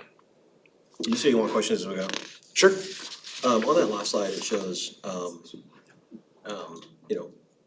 that we should be doing infrastructure or existing structure before greenfield, but greenfield seems to be more popular or more what developers want to do, as opposed to, work within, existing buildings and so on. I mean, like, to get them to work with existing buildings, like, we gotta throw all this extra bonus stuff at them, but to work in our greenfield areas, it's like, we'll take it, they'd much rather develop that. How do we, change that? Or, I mean, is there something that we can do to shift that, or? I think it's happening already, primarily because we are nearing build out of the community. I think we shared with the council a few months back a undeveloped properties map. And if you might remember, there's not a lot in Lacey. So really we are already seeing the shift to a more infill development than greenfield development. Obviously, the primary area that comes to my mind for brand new greenfield development is the area around Queemouth Village. And part of that is outside of our control, especially if it gets put into tribal trust. And so I think as we get into the economic development element and some of the zoning updates as well, is like, how do we preserve some of that greenfield area that we do have for doing things like bolstering our city's economy, making sure we have places for people to be able to work, that provide things like sales tax revenues to the city and those kinds of things. And so while we do have, in this part, efforts to try to get people to redevelop, we also understand that it's important to provide areas for new development as well, and want to make sure that we're allowing the highest and best uses of those properties to go in that are beneficial not only to the community, but to the city of Lacey as well. Yeah, last time we got a buildable lots report, I think it was like about a year and a half ago. And we're, like you said, already almost built out. Are we gonna get another one of those anytime in the near future? Yeah, we could probably update what we've got. We may have a map to be able to include in the comp plan once we get to a draft at that point as well. Yeah, we have our internal one that we've kind of created, and I think we've circulated with you guys more recently, and then there's the TRPC buildable lands report, but that comes on a kind of longer cycle. Yeah, unfortunately for the buildable land cycle, so they do a buildable lands update, it's not going to be syncing up, like they haven't just done one that we're, you know, it's a few years old at this point, I think it's 2018. Yeah, 21. And so the next cycle will be after the comp plan update is done, unfortunately, for the buildable lands. Thank you. Next goal is around establishing walkable neighborhoods. So this, it reinforces existing policies and community priorities from the outreach that we did. Promoting walkability in land use decisions reflects best practices, not just from planning, but also from a public health perspective. So this is making sure that, you know, it aligns with our transportation element and other things. So making sure that we design and plan for walkable neighborhoods in new development and redevelopment projects, promoting active, healthy communities. Making sure that we're promoting mixed use and neighborhood serving amenities. This is a lot of what we heard through the outreach, is that people want places to be able to access around their neighborhood without need of a car. So that corner store idea or a restaurant on the corner, those kinds of things, it was really, you know, we heard a lot of that as part of the neighborhood commercial outreach that we did as well. People want areas to be able to access. And if you look at how kind of Lacey's set up from a land use perspective, that is well supported in our zoning as well. Maybe when we get to the future land use map, we can kind of highlight some of the areas. So instead of having one central core, which, you know, we do have a core area in Midtown, we also have several nodes around the city. So we have a node at Hawks Prairie, we have a node at Yelm Highway and College Street. Yeah, we've got smaller nodes even that are, you know, neighborhood commercial areas on Willamette, on College Street, on, you know, in other areas as well. So, you know, that some of them are not developed yet. So, you know, some of them will be developed in the future. But the good thing is that we, from a land use perspective, I think we have the zoning in place that would support this goal. Does that include kind of like the network of the trail system that we have with the city, or? Are those areas connected Would that by fall a trail? under this? What are kind of our network of trails within the city, maintaining those and improving those and expanding those fall under this goal? At a high level, yeah. You know, probably at a more direct level, things like, you know, trails and those kinds of things are more directly addressed in like our pedestrian bicycle plan, which is will be a part of our transportation element. This next one is around economic vitality. So making sure that we're keeping Lacey vibrant, resilient into the future. So the policies here aimed at strengthening existing centers and establishing new opportunities for economic development and investment. And as well, the last bullet there also considers changes in how the employment landscape is changing with more small scale and flex work options. We're hearing more and more, and this will be, again, part of our economic development policies as well, providing those areas for local entrepreneurs, local Lacey businesses, manufacturers, artists, artisans, people that are maybe coming right out of the maker space, providing space for them to be able to locate in the community. Really important to folks. Vanessa, on that last one there, is that kind of what what they're looking at the end of Balustrade there? You and I had been talking about where they were making some changes to the retail, what was supposed to be the retail On the part storage on the storage space. Is this kind of what they're looking at when they're putting in those garage doors? I think this is what we're hoping for them to do. So not necessarily what they're looking at, but what we're hoping for? Exactly, Okay. what we're hoping for is to create an opportunity for folks to be able to use those spaces and rent those spaces for things like this, yeah. So goal 6, and this is the last one that's kind of a review. So all these have been existing but are updated. So this one is around neighborhood scale access to retail.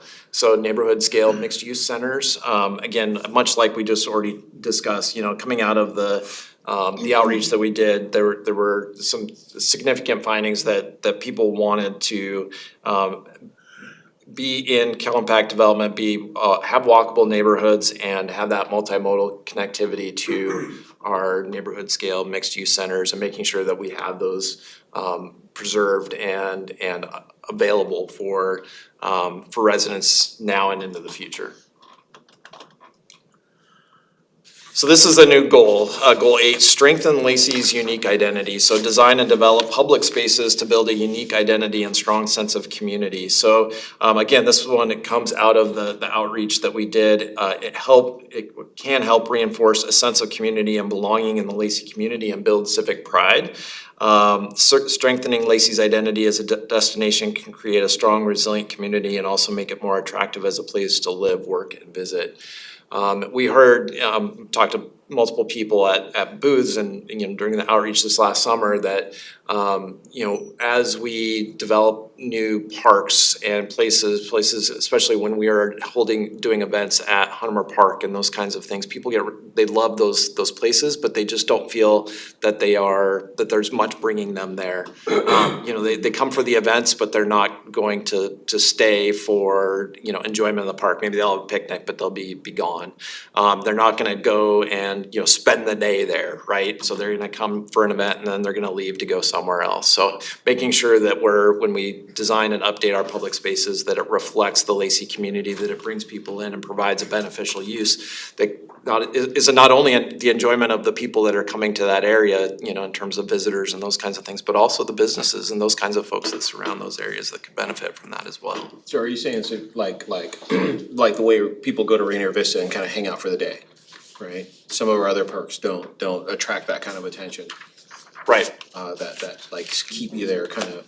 Yeah, so and this is really around like unique identity. So making sure that people identify those areas as uniquely Lacey, something that brings them to that specific area for a unique reason.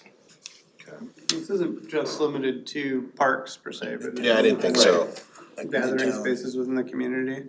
Yeah, well, okay, so that new space on Slater Kinney where, I think it's a Five Guys and Chipotle and a bunch of, it's a really kind of a cool space where it's like, it feels real comfortable to be in there and like you can spend a little bit more time there as opposed to,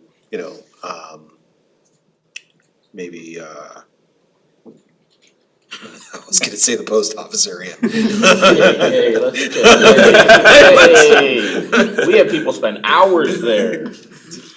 Okay, I get it. And often just, I like to tell the story to people because I hear it quite often is, if you've been around a long time, the South Sound Mall used to provide that kind of gathering spot, right? The indoor area where you go hear music from a jazz band, a high school jazz band at Christmas time. You'd go to, see the 3rd of July fireworks. You'd go, they do the carnival at spring break. That was kind of the center of Lacey and we've kind of lost that. And we're trying in some ways to try to regather that place as the kind of the unique home of Lacey and what creates this special place that we live in. And that's really what that goal and policy is all about.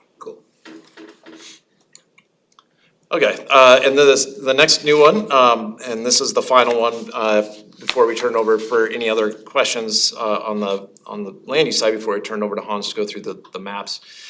This is around annexation. So continuing to complete annexations to balance growth while ensuring financial sustainability. So this is a new goal that basically says, number one, to prioritize completion of annexations that qualify as unincorporated islands, that contain significant development capacity, contain commercial development, and qualify for the state sales tax credit. And you're obviously gonna have a briefing on this, I think May 27th, that was mentioned earlier is the date of that. And what you'll see as a result of some of that information is that those are some of those things that help make annexations more financially feasible, things that help get rid of islands, so it from a municipal services standpoint is more efficient. Contains development capacity, so it creates permit revenues. Contains commercial development, which contains other revenues, things like sales tax or B&O tax, or qualify for a state sales tax credit as well. So those kind of things that go along with an annexation that really benefit the city from a financial standpoint. So like, for example, right, what do we have that we can, in either UGA or nearby, that we can annex in that would bring some of those commercial dollars with its annexation piece? So primarily the Martin White corridor. Okay. Yep. That's, So between Carpenter and Galaxy. yep. And then further east to Deutero is the other piece too. Yeah, there are some small little nuggets of commercial in other places around Union Mills, that intersection. Future commercial potentially at the Union Mills development that is off of Pacific Avenue and Marvin Road. So I think it was slated for a grocery store at one point. It still is a reserved commercial area, but at this point, that's the significant commercial. Compton Place is really what we're talking about. Yeah. Yeah. And so obviously the second policy there is to consider the financial impacts prior to annexation. So that's important. We already do that already. But one of the things that we do not do that probably, or that we're recommending should be done after annexations is that we do a process after an annexation is complete to make sure that we are getting the expected outcomes. So, you know, in my career here at the City of Lacey, I've processed more than 2,000 acres of annexation.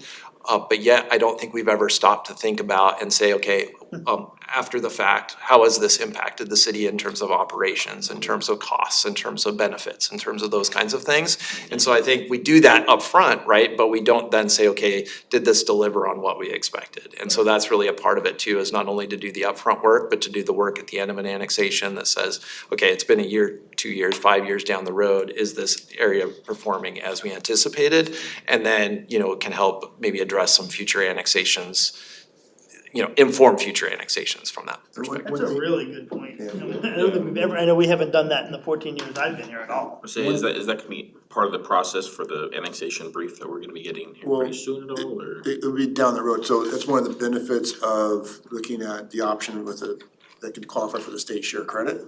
Because one, you have to go into it, justify what you're going to get credit against, and then there's an annual reporting, so it'll help us create a system for doing that review of what those actual costs are and expenditures, or expenditures and revenues. That is one of the recommendations that came out of the annexation study that we haven't brought before you yet. But it is a policy that we push. That's what I'm saying, it's not gonna be like a baseline of past, you know, we haven't gone back and said, hey, well. No, Yeah. it'll be going That's forward. what I'm wondering. You'll be if looking there forward was from this point. any work on that. So kind of like the fire station annexation before they redeveloped, right? It was like 400 something years before the break-even point was, right? Oh, on the pay. Now we're in like year road. 5 maybe, right? Yeah, because they're the only one, it was big giant, right? With 2 other, maybe a house and a church, other than that. So I'm just gonna, But most of our annexations have been, over the years, have been relatively small, you know, individually, right? There's been quite a few of them, like 2,000 acres, but yeah. in small chunks, whereas now some of the stuff we're looking at could be much more impactful and much Yeah. bigger. Yeah, I mean, City, man, it's like, you know, if you come to mind that were, in my mind, relatively large, capital city, the capital city yeah. estates was That was pretty one. The area that annexed the regional athletic complex and the area around that, so that was, you know, some significant property around there.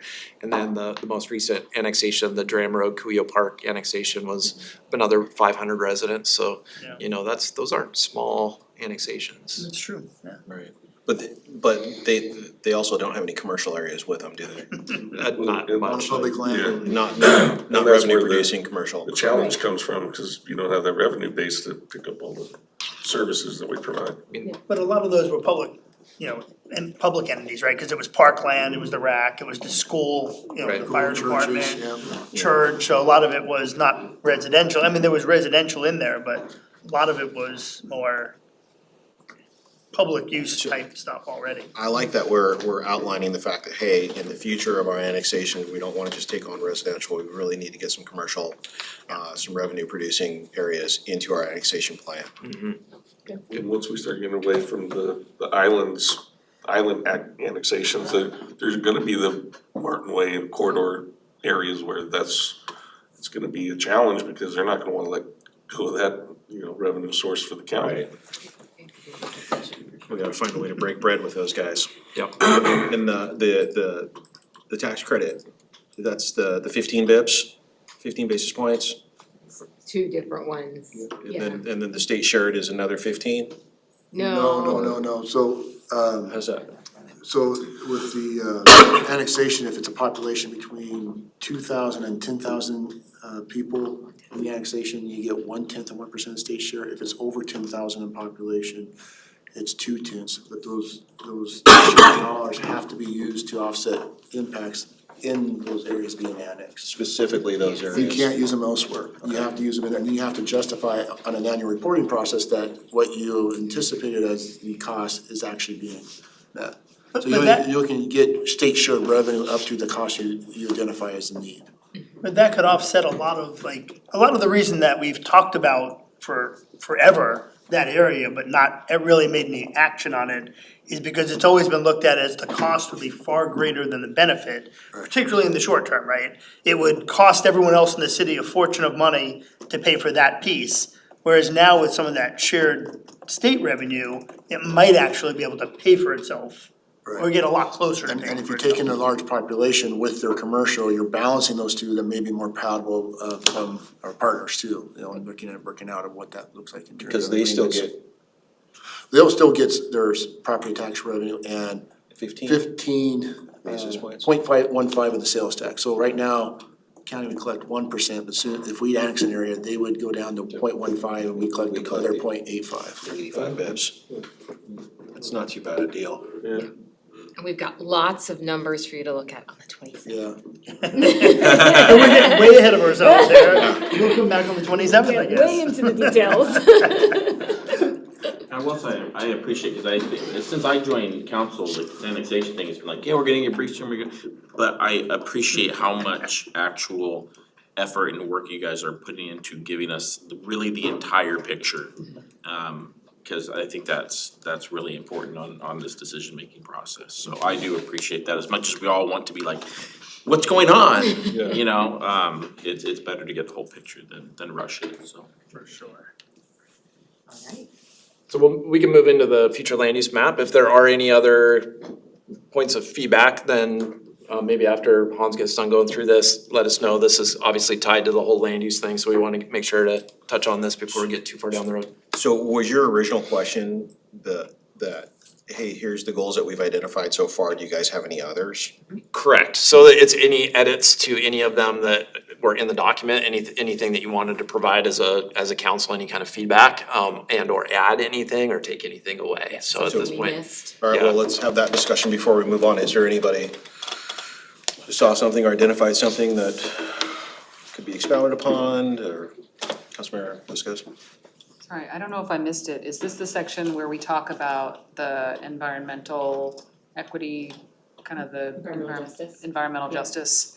Something that I brought up when I was talking with Vanessa and Rick about this earlier is that we have language in our Lacey equity plan that also talks about environmental justice. And so I think there are other parts of this comprehensive plan report that kind of connect back to that equity plan, so that we're stitching together our equity intentions essentially in our strategic plan with some of this comp plan work. And I think that would be another spot we may wanna make a connection point, or maybe even add a sub-goal section that just says, we've got this language about environmental justice in our equity plan. We also have it in our comprehensive plan. The two are intended to be taken together or talk to each other. Yeah, I'm happy to hear the feedback from the rest of the council if you all feel that way. I mean, certainly from our perspective, I think we would support that totally. I think, we in Lacey we benefit from not having things that create big environmental justice type issues. Like, we don't have a lot of construction in a floodplain, or I don't know, a jail or a nuclear power plant or something where people are trying to live near, that may be, have some disadvantages when they live around those areas, so. A big plant pumping out smog into a residential area. Or brownfield sites that are polluted or those kinds of things. So we do have some benefits as far as that goes, but we can definitely, so it's hard to us to tie to direct areas of the city that we should focus on.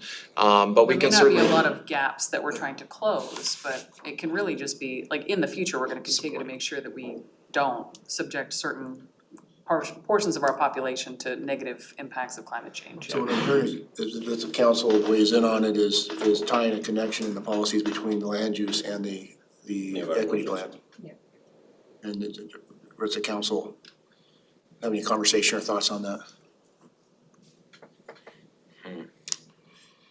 And it's just bridging consistency between plans is the suggestion, I believe. I think that's fair.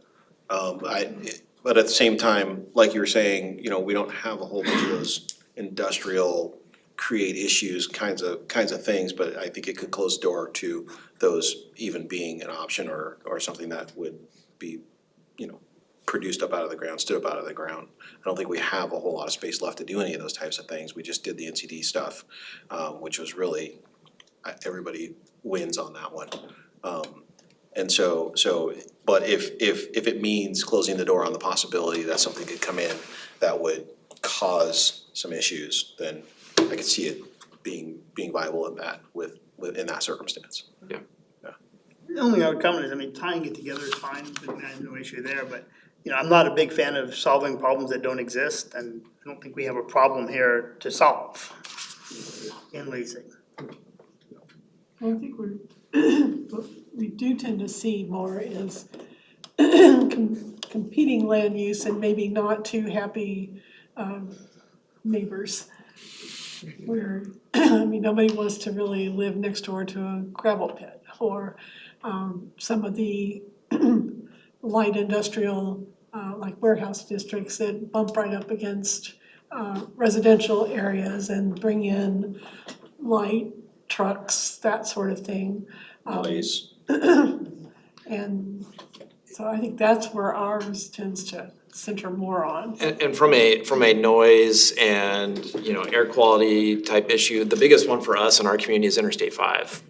You know, if you look at the environmental health disparities map that the state created a few years back, you look at where the potential impacts are to those, it's around Interstate 5. You look at that corridor, and that's where the noise is, that's where the air pollution is, those kinds of things. And so that is maybe an area where we could potentially, you know, look at some environmental justice type issues, so. I mean, just even as simple as making sure that if we're gonna develop, you know, categorically affordable housing, that it's not all right next to I-5. Yeah. Like, and I don't think that that's the plan anyway, we're not building so many residential units right next to the freeway, but that would be the kind of analysis we'd wanna do. Like, we're not, the only place we're building affordable housing or low-income housing wouldn't be right next to an area where we see higher concentrations of pollutants. I was surprised when I saw that new apartment complex going up just south of us here on I-5 on the Olympia project that's happening there. You know, because it's just residential, just boom right in your face, and then you're looking at the freeway like they're open the door and there's the freeway. There's some examples up in 5, you know, with all the commercial, and there's also an apartment complex with, they're looking out. Yeah, there's definitely examples all up and down the corridor where that's happened. But it's worth considering if, you know, if these policies can help guide us on updating some development standards, such as maybe just a setback from the highway to reduce kind of the proximity to the pollutants and maybe reduce some noise or add a little extra insulation in the building or some things like that. More, you know, trees that might help Or absorb screening, yep. some of that. Yep, any of those types of things that this type of policy could help guide us in that direction when we look at implementation. Yeah, it's interesting because, you know, while we talk about screening for residential, we talk about visibility for commercial. It's so true. Cut the trees down, put up a big sign. Different type of On that side of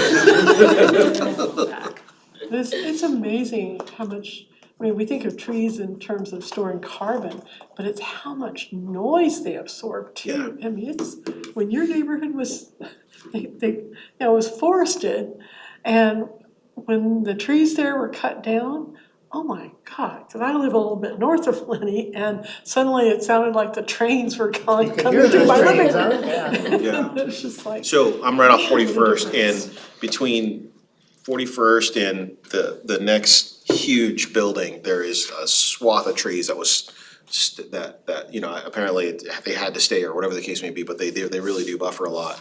But at the same time, people go ripping up and down 44th, and they're kind of loud. But some of those things, the way that the northeast was planned out, with the mixture of residential and those massive buildings, it was a pretty good plan. Worked out pretty well. It's funny is that some of those houses, you can reach out and touch the tracks. Wow. Move into the future land use map? Please. Okay. Andrea. We got consensus to tie those, is there a consensus on adding that policy to tie the two plans together? for environmental. So yes. Just want to make sure we got, Okay, I'm picking up on it, okay, good. kind of heard that, but I just didn't want to make sure that.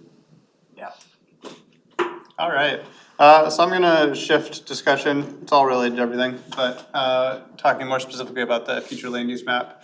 This is something that I believe you guys have touched on your one-on-ones or one-on-twos, I should say, with Vanessa and Rick recently in the last week or so. Yep. This is also something that we brought to you guys at the joint meeting with you guys in Planning Commission a little while back, and then this is also something that we've rolled out as part of our open house, community open house earlier this year. With land use map alternatives and all the feedback that we've received through the surveys and outreach that we've done. But with that in mind, this screen here really shows a couple different things. One, on the left side is our existing zoning map as it is today, and all the different zoning designations that exist within it. And right now, within our existing comprehensive plan, that is also adopted as our future land use map, which requires us anytime that we do a zoning change to also do a comprehensive plan change because it is adopted as one and the same. So one of our earlier discussions with you guys was talking about splitting those out and creating a designated future land use map that is kind of a higher level, kind of comprehensive plan version of our zoning map that really kind of summarizes what's going on there. And it's kind of the illustrated version of the goals and policies that you find within our comprehensive plan. So at the part of our 2024-2025 community outreach and engagement, we did what was called this geo-budgeting exercise where we asked the community where you want to see the housing, where do you want to see the commercial uses. We actually broke it out and got into detail about different types of housing developments, all the way from kind of smaller single unit developments to multifamily. And then we also did the same kind of gradient with different types of commercial developments all the way through industrial ones. We got a lot of different heat maps based on that feedback, and we looked at that and compared that to our existing zoning map and created what we called these kind of three alternatives of what could be our future land use map. One that was really just kind of a simplified version of our existing zoning map, so kind of a current conditions map, if you will. One that leaned a little bit more residential and one that leaned a little bit more commercial in nature. Those three alternatives were really created to kind of spur discussions and kind of prompt discussions around those alternatives and kind of generate ideas. That was something that we did roll out as part of our community open house earlier this year to the community. So the community's also already had the opportunity to see those specific maps as well earlier. But with all the feedback that we kind of received through all of those different activities and processes and meetings and discussions, we created, which is, and this is blocked, but that is our current draft of our future land use map based on all the feedback and the guidance that we've received through all of those different engagement processes. And I'll get into it in a second. And what I should say really quickly is that attachment 1 within your land use or your land use packet was the goals and policies. Attachment 2, 3, and 4 have to do with the future land use map, including actually a map in your packet there, so that's also available for viewing. But one of the primary differences that I will get into in a second here is that we actually added a additional 6th category to the future land use map that was not reflected in the initial 3 alternatives. And really what that was taking our mixed use designation and actually splitting that out into 2 sub designations, if you will, or 2 separate ones. One that leaned more commercial in nature and one that was more transitional in nature. So a large part of what we consider our commercial designated land today is mixed use in the sense that some level of residential uses are permitted within those zones. That said, what we're seeing is that a lot of locations where residential is permitted, that is being kind of the development pattern that we're seeing take place in those locations. And what we're seeing is that a lot of what we viewed as our commercial land is being consumed by residential uses. So instead of just having one mixed use category that kind of encompassed all of the zoning designations that exist that have some level of mixed use, we created one that is a little bit more commercial leaning in nature and one that is a little bit more transitional, so kind of buffering between more less intensive uses, more residential uses, and more kind of commercial centers. But those definitions, I will run through them quickly. They are also in your packet as attachment 4. Yep, attachment 4 runs through these descriptions, so I'm not gonna read all of them here today. But what we have, so general commercial is pretty self-explanatory. It's the one that really is most focused on just commercial style developments. There's little to no residential uses that take place in these zones. We don't actually have a whole lot of that within the community, but I will highlight some of the locations where that currently exists today, for example. So in GC, if there is residential in there, it's because it was there prior to. Mm-hmm. Yeah, and these are kind of higher level umbrella categories, so it's not perfect one-to-one in every location. It is messy, what we zone for and what's built on the ground, and depending on when that zoning went into place is never a clean timeline. So this is kind of trying to create a rubric for something that isn't necessarily cleanly in one category or bucket or another. But yeah, so really the intent behind the general commercial category is to serve both local and regional community sectors. It's supposed to be more of a vibrant activity spaces, has longer hours of activity that are typically taking place in these areas. Includes general retail, but also things like restaurants and event spaces and more activity-oriented zones of things of that nature. So if someone came in today in a Mhm. general commercial, they wouldn't be able to build any residential, correct? Correct. I mean, it may be there now, but if it was coming in today, they wouldn't have any residential. Correct. Yep. Yeah, and I'll highlight, we really only have one location of the community where that exists. Most of even what we do consider kind of pretty commercial oriented locations still do have a lot of residential opportunity within them, so. We'll get into that in a second. But yeah, light industrial is another one that's pretty self-explanatory. That's mostly to the north in our community. Includes our light industrial commercial as well as our light industrial designations. But it's really low impact light industrial uses, so the keyword there is light, so it's not industrial, but kind of. So like the Black Hills gymnastics and So that's located in one of our light industrial commercial districts. We do have 2 designations, possibly 3, we'll get to it in a second, that fall into that category, but that one's also still pretty self-explanatory. And then getting into the commercial mixed use one, so I did touch on this one a little bit, but that's really the activated ground floor uses, the corner locations, the high visibility areas, making sure that those locations are really preserved for those more commercial dependent uses that really do require those types of locations to succeed. Still in the mixed use category, so residential is definitely still allowed in these locations, but it's taking more of a backseat to those commercial leading kind of uses that you would see take place. So smaller footprints for ground floor residential, typically elevated above or behind kind of those commercial frontages is kind of the idea for these commercial mixed use zones. And then getting into the transitional mixed use, so still in that mixed use category, but instead of maybe more of that vertical mixed use that we're talking about in the commercial side of things, maybe it's more horizontal, so it's a little bit more mixed. So it's a residential and multifamily development next to a commercial and a little bit more of that scale, really serving as more of a transitional buffer between kind of those more residential uses and more commercial ones towards the core of the different commercial districts.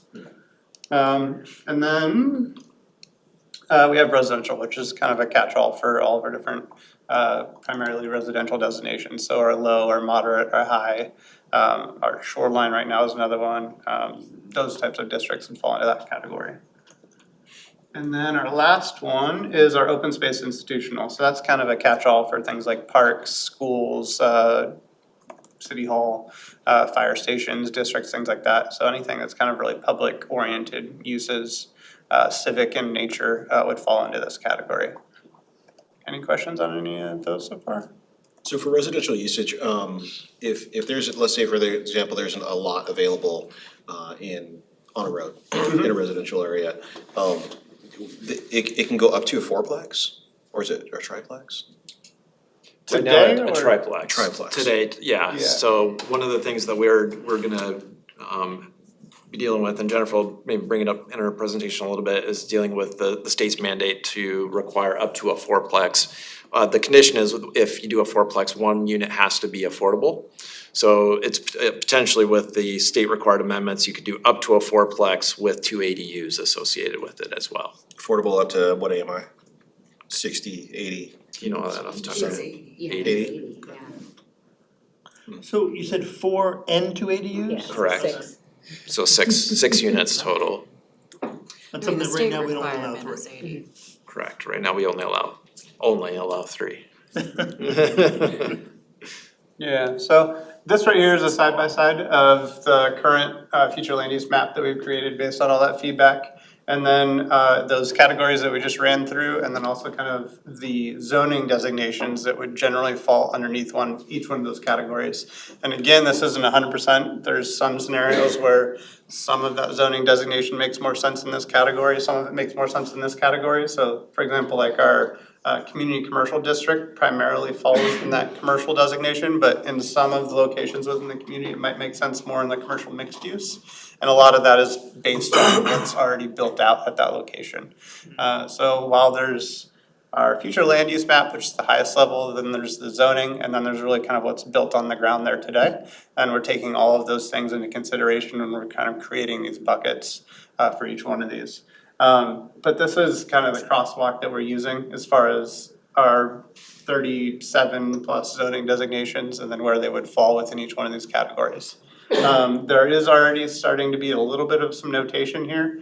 You see things like mineral extraction is crossed out. You see things like our shoreline residential is crossed out, and then also our central business district 7. Those things are crossed out. One of the things that we heard from you is that while we're all working to create this future land use map, we're also looking at opportunities to maybe reduce the number of zoning designations that we have.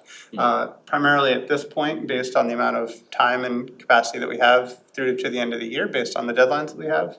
Really, the best way that we have to do that is through consolidation. Rewriting code within these chapters is not really something we have capacity for, but if there's zoning designations that could be consolidated, those kind of opportunities are a little bit faster. Timelines don't involve the kind of in-depth analysis of the language that's involved within each code designation. So that's what you're seeing there. And I will touch on a few of these in the next couple. I think the only one that I actually don't touch on in a second here is that shoreline residential. Shoreline residential is actually part of our shoreline master plan. It's a zoning, currently it's a zoning designation, but it's really a designation that comes from our shoreline master plan, along with aquatic, lake, natural, and urban conservancy. And within our shoreline master plan, we do have a map that shows all those layers. And in our mind, it actually makes sense more to exist there than as part of our zoning map, because it's something we do have to consult and pay attention to anyways. So I have a question on that. So the shoreline, we have a mile of saltwater frontage on the Puget Sound. Does that match this, like the same policies, everything, excuse me, as if you're on the lake? Hicks Lake, Long Lake, whatever? No, so there's different policies depending on what type of natural environment it is. So saltwater would definitely have a different type of regulations around it than say a lake or a stream or a river or even a floodplain. So they're all, the shoreline master plan gets into a level of detail that is very responsive to the conditions that exist on the ground. It's been a while since I was on the planning commission with Ryan and that deep dive in that, so. We'll get to update it again Yeah. soon. And that led me to my question, which was, most of our shoreline is lake frontage. And I noticed we've really limited ourselves in terms of saltwater frontage. Is that intentional because for any reason? Because I mean, that's I don't know how else to predates answer me, that. so I'm gonna use that's tied to the original Hawks Prairie Plan community. It was the ownership that went out, and as that finger goes out by Beechcrest. And so when the urban growth areas were first contemplated back in the late 80s by the county, they had to take in areas of urban characteristics. Well, with the master plan already approved that we have urban densities, and Beechcrest having urban characteristics, that's why that area is lumped into our UGA, and that's why we have the limitation on short marine marine shoreline frontage. Yeah, the areas So- around it aren't easily redeveloped. Redeveloped, yep. They're all on individual And they're all- septics and maybe And private they're wells all or some private water slower systems. denses, 5 acre parcels or such, and so there weren't urban characteristics, so they weren't included in the original growth area boundary. See, but that still makes more sense than the southeast portion of our UGA where it's, I would think that the southeast would be gone and you would, push the upper northeast, into but I mean, that's, just doesn't make sense to me. So this crosswalk here that you see is attachment 3 in your packet, just so you can reference that too and take a look at it and see kind of where each one of those zoning designations falls. Let's see here. Yeah, so as part of this, we also did a very accelerated and high-level view of rezone opportunities as part of this cycle. We did go out to the community and ask for locations that the community was interested in rezoning.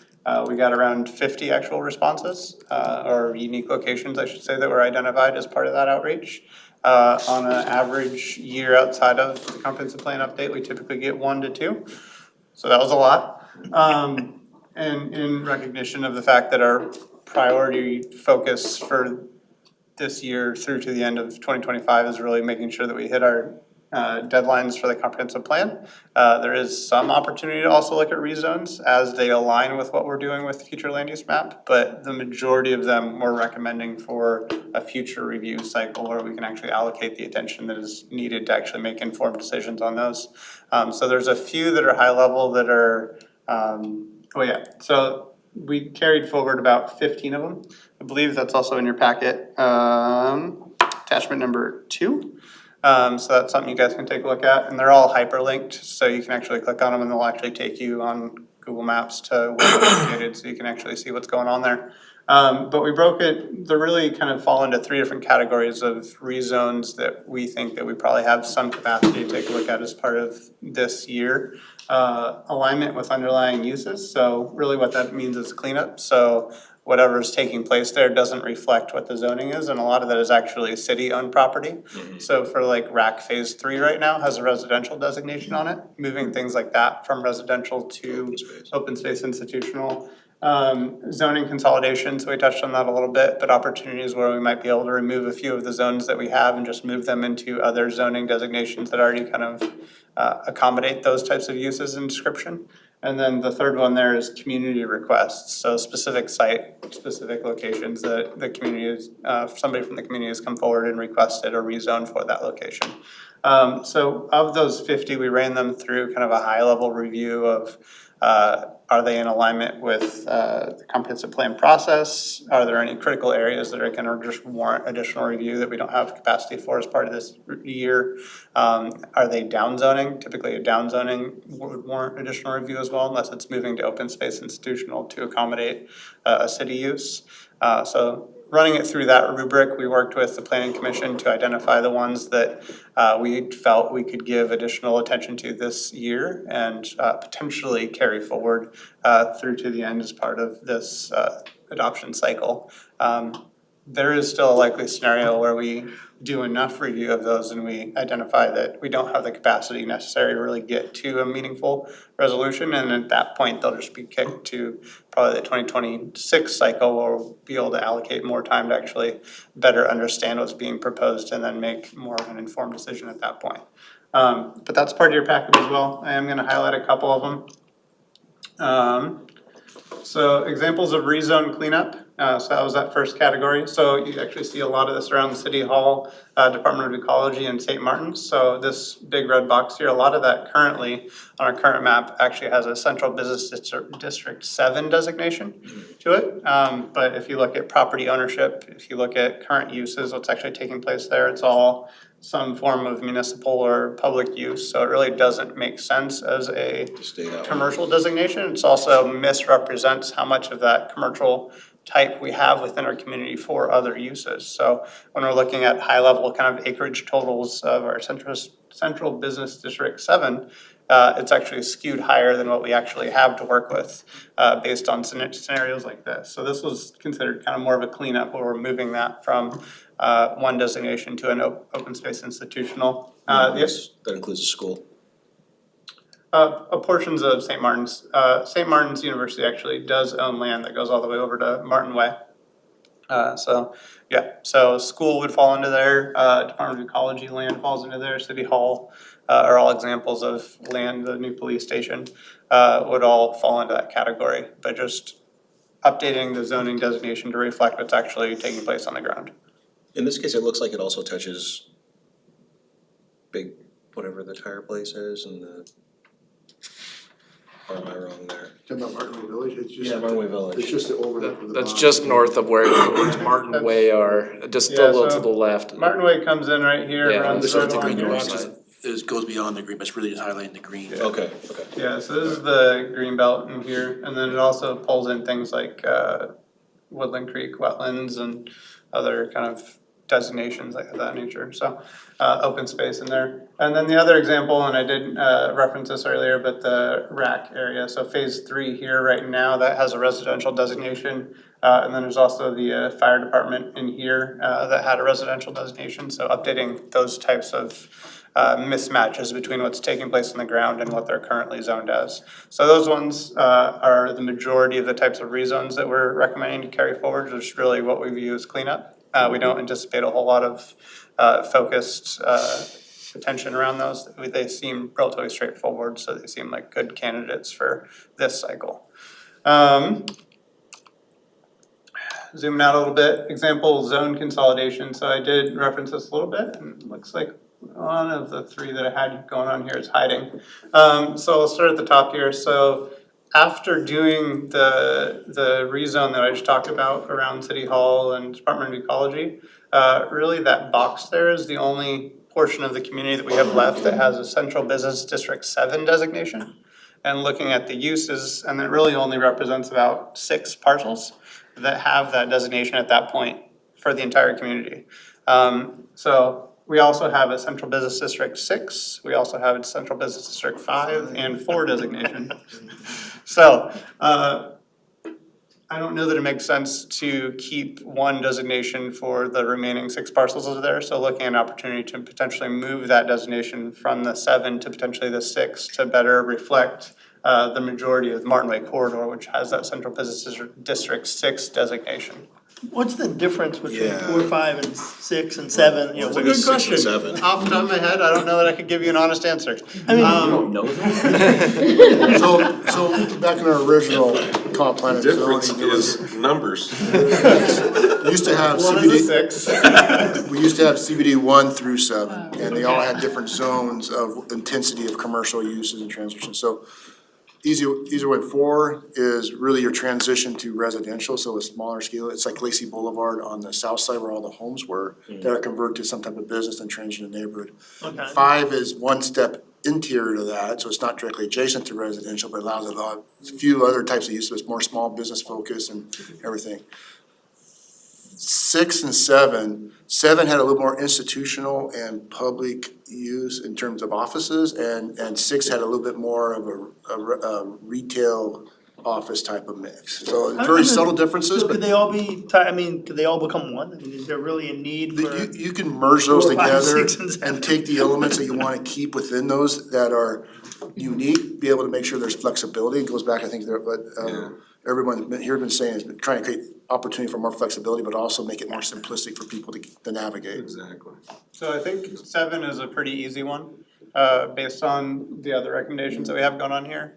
The review of 4, 5, and 6, which would be the remaining ones at that point, might involve a little bit more. Heavier lift. Yeah. So just trying not to get too far ahead of ourselves, but definitely on the docket for things that we're paying attention to and looking at as opportunities. And when you have an hour, I can go into a deeper deep dive of what those all meant and the goals that you model they're based off of and get really kind of planner geeked on you, so. Anytime we can simplify You know he used to be a planner.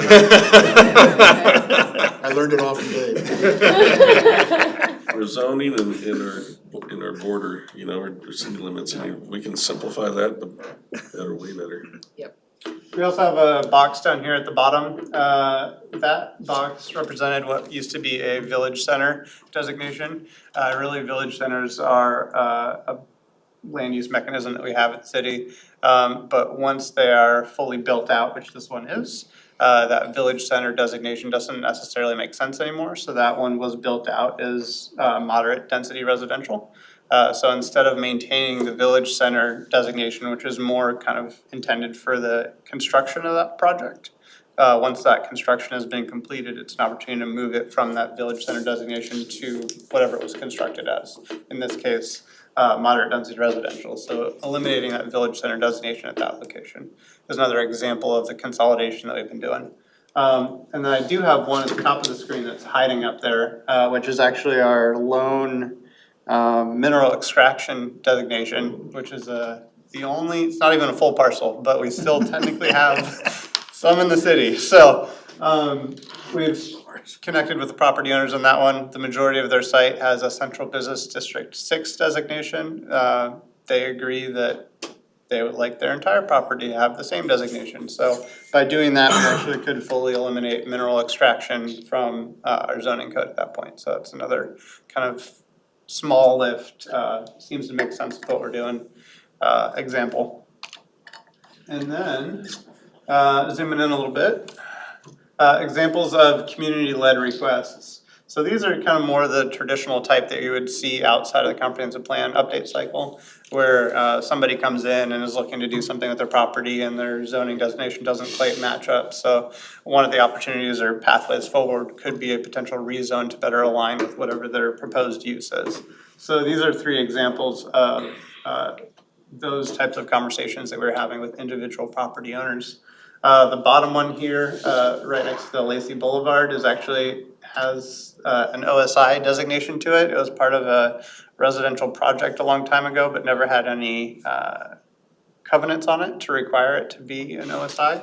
Somebody owns it, and they would like to convert it to a residential designation after review of all of the plat maps and everything, that there's no requirements to maintain it as OSI. So that's an example where it seems like it's a flat piece of property. There's not any critical areas on it. There's not a whole lot of attention around that one that would warrant probably more in-depth review than we may probably need for some of the other requests that we did get in. So that's an example. Moving over to this area directly west of the Lacey Community Center. That blue there is actually Goose Pond. Lacey actually owns one of the there's a old residential unit there that Lacey Parks owns currently. I don't know if any of you know Nat Jackson, but Nat Jackson's out there. Nat Jackson's actually requesting, there's six parcels in total there. They currently have a low density residential designation on them. Directly west of there is a Central Business District 5 designation, I believe. Getting a little hazy on which business district we're talking about. You mean the Dakota? It's 5. It's 5. The AutoZone was the extended it. So Jacksons have only been asking about this for probably 10 years, so it's not bad. So there are a total of 6 residential parcels in this area. Lacey owns 2 of them. There's also a daycare, and then there's Nat Jackson's parcel, and then there's 2 or 3 more residentials across the street. Our thought process there is, instead of doing individual, what would be considered more of a spot rezone, is to bring all of those into that CBD 5 designation as a whole. Otherwise, we have some kind of island residential lots that don't really make sense as that designation pinned between the parks land and higher intensity uses on Pacific there. So that's another example of a request that we're looking at as part of this update cycle. There will be some additional review associated with there, but that's one that we're currently carrying forward and that we think at the time right now we have some capacity to spend some more time looking at that and what that potential rezone could look like.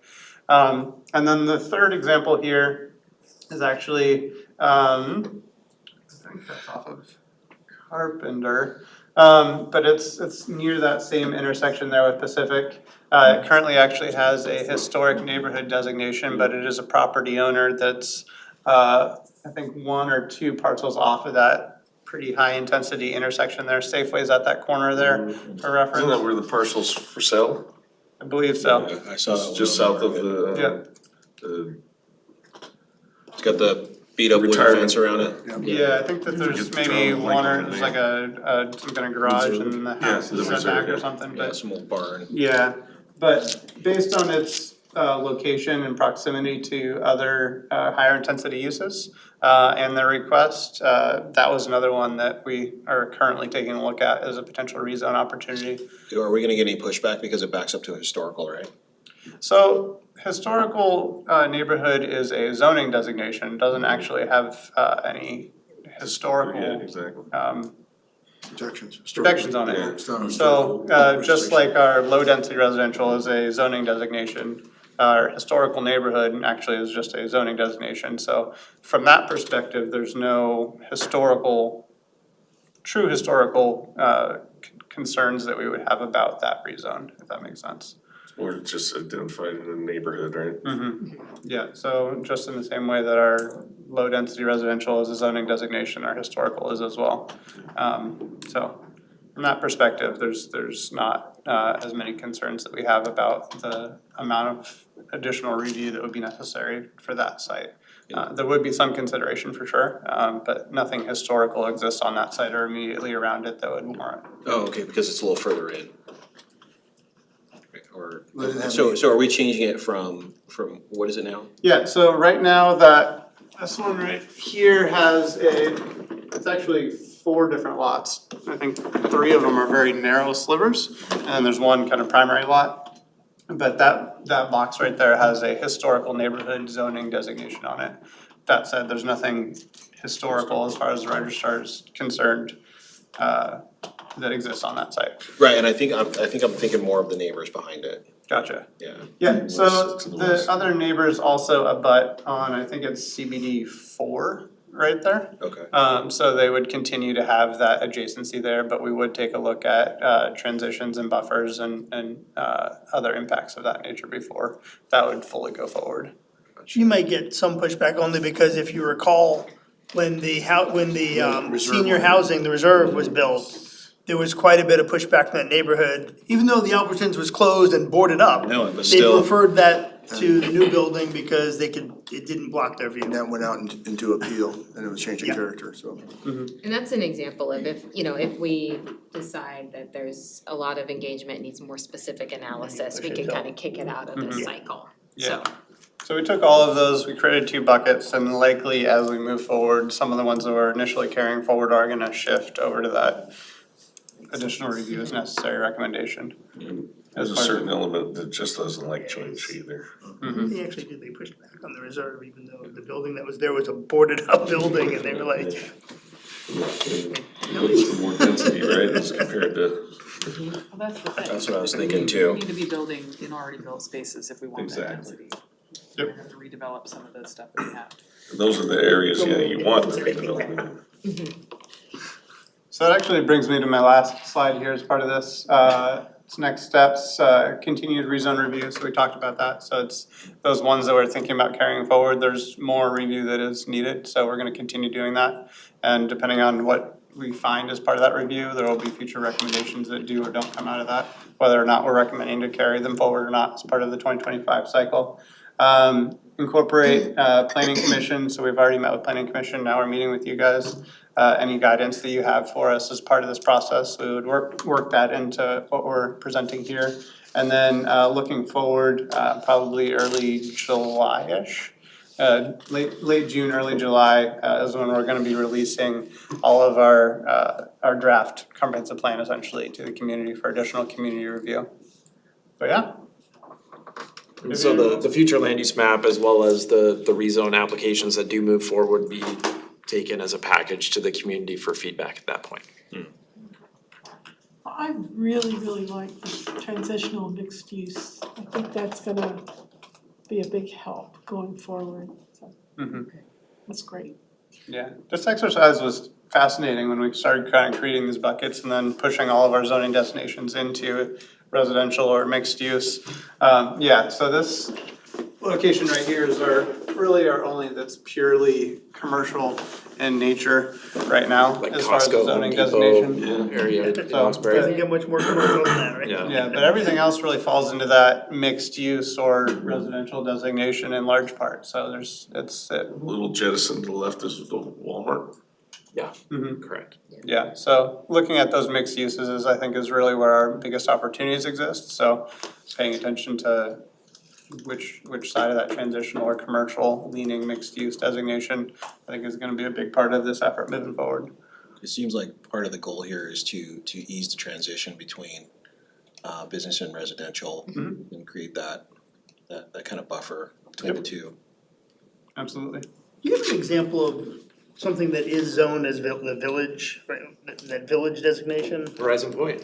Yeah. Horizon Point was one of the original village centers. Okay. So the idea So was the corner of Balustrade and Yelm there, you meant that, the commercial area the there? whole thing, so all of it from Rainier Road to Yelm Highway was a village center. So a village center had, some key components like, single-family residential, multifamily residential. It had a school site, it had commercial, it had a park. So it was this kind of almost fully No, so that was different. So the existing ones, Summer Walk would have been another. Okay. So they were this kind of fully contained, almost like a master plan community, but didn't have that master plan designation. Okay. They were more that kind of, I don't know, late eighties, early nineties kind of conceptual, like fully contained, self-contained neighborhood that was oriented around a civic center, usually a park or a school, and a retail commercial area. Okay, so Summer Walk really wound up being more that than Horizon Point, obviously, because there's really no commercial area. I mean, you have the storage facility with that, there's no commercial area. Yeah, Whereas but Summer really Walk got doesn't more have a of it. school, so I mean, it's True. like, Okay, yeah, no they're both school there. probably don't exactly meet Horizon has the. schools at both ends. Yeah. And I figure with Hawks Perry, right, where Jubilee and Hawks Perry is that, because they have that little sliver of commercial and the school site, That future was school under, site, whatever. that wasn't a village center, that was more of the master plan community. Yeah. So it's a different connotation. Checks a lot of same boxes, I guess. Okay, we still have one more. Got one more, here we go. We ready? Keep it rolling. Yeah, hi everyone, thanks so much for hanging in there with us tonight. So I think just, to Job, Hans. give Good, Sarah. Thank you, Hans. He's out of here. You don't wanna hang out with us? Got a soccer game to get to. Fair enough. man in the dark. So we'll see if we can move along as quickly as possible here. I do try to stick to my notes, that's for your benefit, like it's the planning commission, so I don't end up in the weeds. So I think what we'll do, Ryan's done a fairly good job of covering kind of our overarching planning processes that we've been applying to the comprehensive plan update. So I think what we'll do is skip ahead and not go through the background, and we'll just jump right into our housing policy framework. So let's go ahead and take a look at some of the key mandates from the state that are guiding our housing element, particularly new guidance from House Bill 1220 that foundationally has broadened how we must plan for housing, which is to make sure that our plan supports expanding housing units to meet all income levels. So we have conducted a land capacity analysis to assess whether Lacey has the zoned land needed to meet housing needs allocations that were provided by the Department of Commerce. And we know from those findings that the analysis showed that Lacey does indeed have sufficient land capacity to meet our future housing needs, which was good news. Staff has also completed a regulatory review, looking for compliance and alignment with the most recent state laws, and then to identify any local barriers to affordable and also other types of housing opportunities. A new requirement this cycle in the housing update is the displacement risk assessment, which was conducted by Uncommon Bridges, an agency out of Seattle, on behalf of a partnership with Lacey, Olympia, Tumwater, and Yelm. The assessment aimed to identify where displacement has occurred in the past, is possibly happening now, or could potentially occur in the future, and then along with key contributing factors. So the state now requires that cities be very intentional about identifying, addressing, mitigating, and then planning through proactive policy approaches for any displacement should it be found, significant. So that was new this cycle. So all of these and more are found in the Commerce checklist that they have provided as we move through our elements and our overall comp plan updates. Okay, I got two mice here going on. Okay, so I'm not gonna read through all of these. Certainly, you can go back to these if you would like to. Many of them are probably familiar. We've touched upon these, I think, in past visits. But a lot of housing legislation, as we know. So these 5 pieces of legislation that you see here are really kind of the guiding forces between,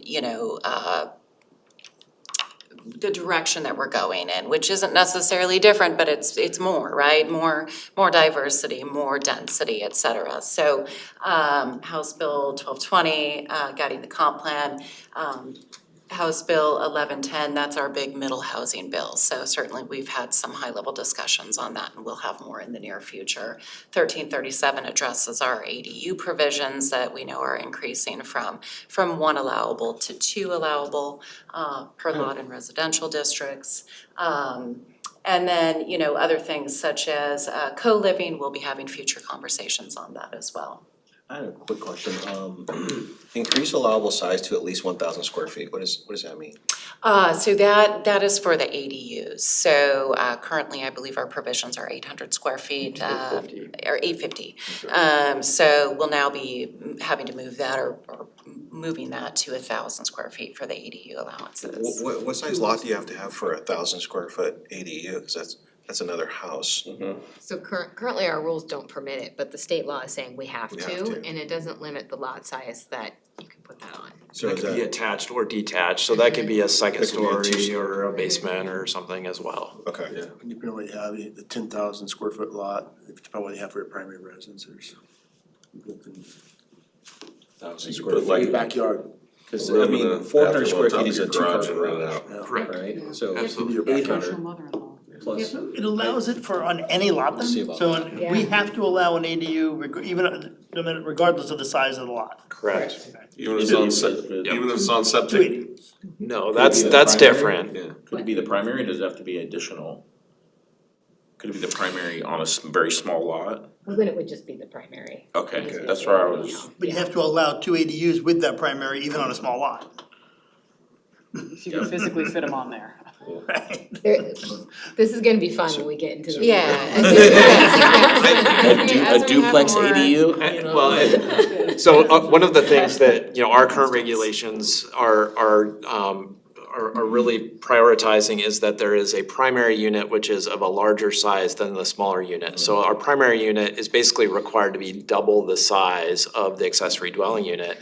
The state's telling us we can't do that anymore, we have to get rid of that. So we could, in essence, you could have 1,000 square foot primary dwelling and then 1,000 square foot ADU and another 1,000 square foot ADU. So you don't have that same kind of like primary, secondary, like the term accessory and accessory dwelling unit doesn't really mean much anymore. Could it be like a triplex that are all 1,000?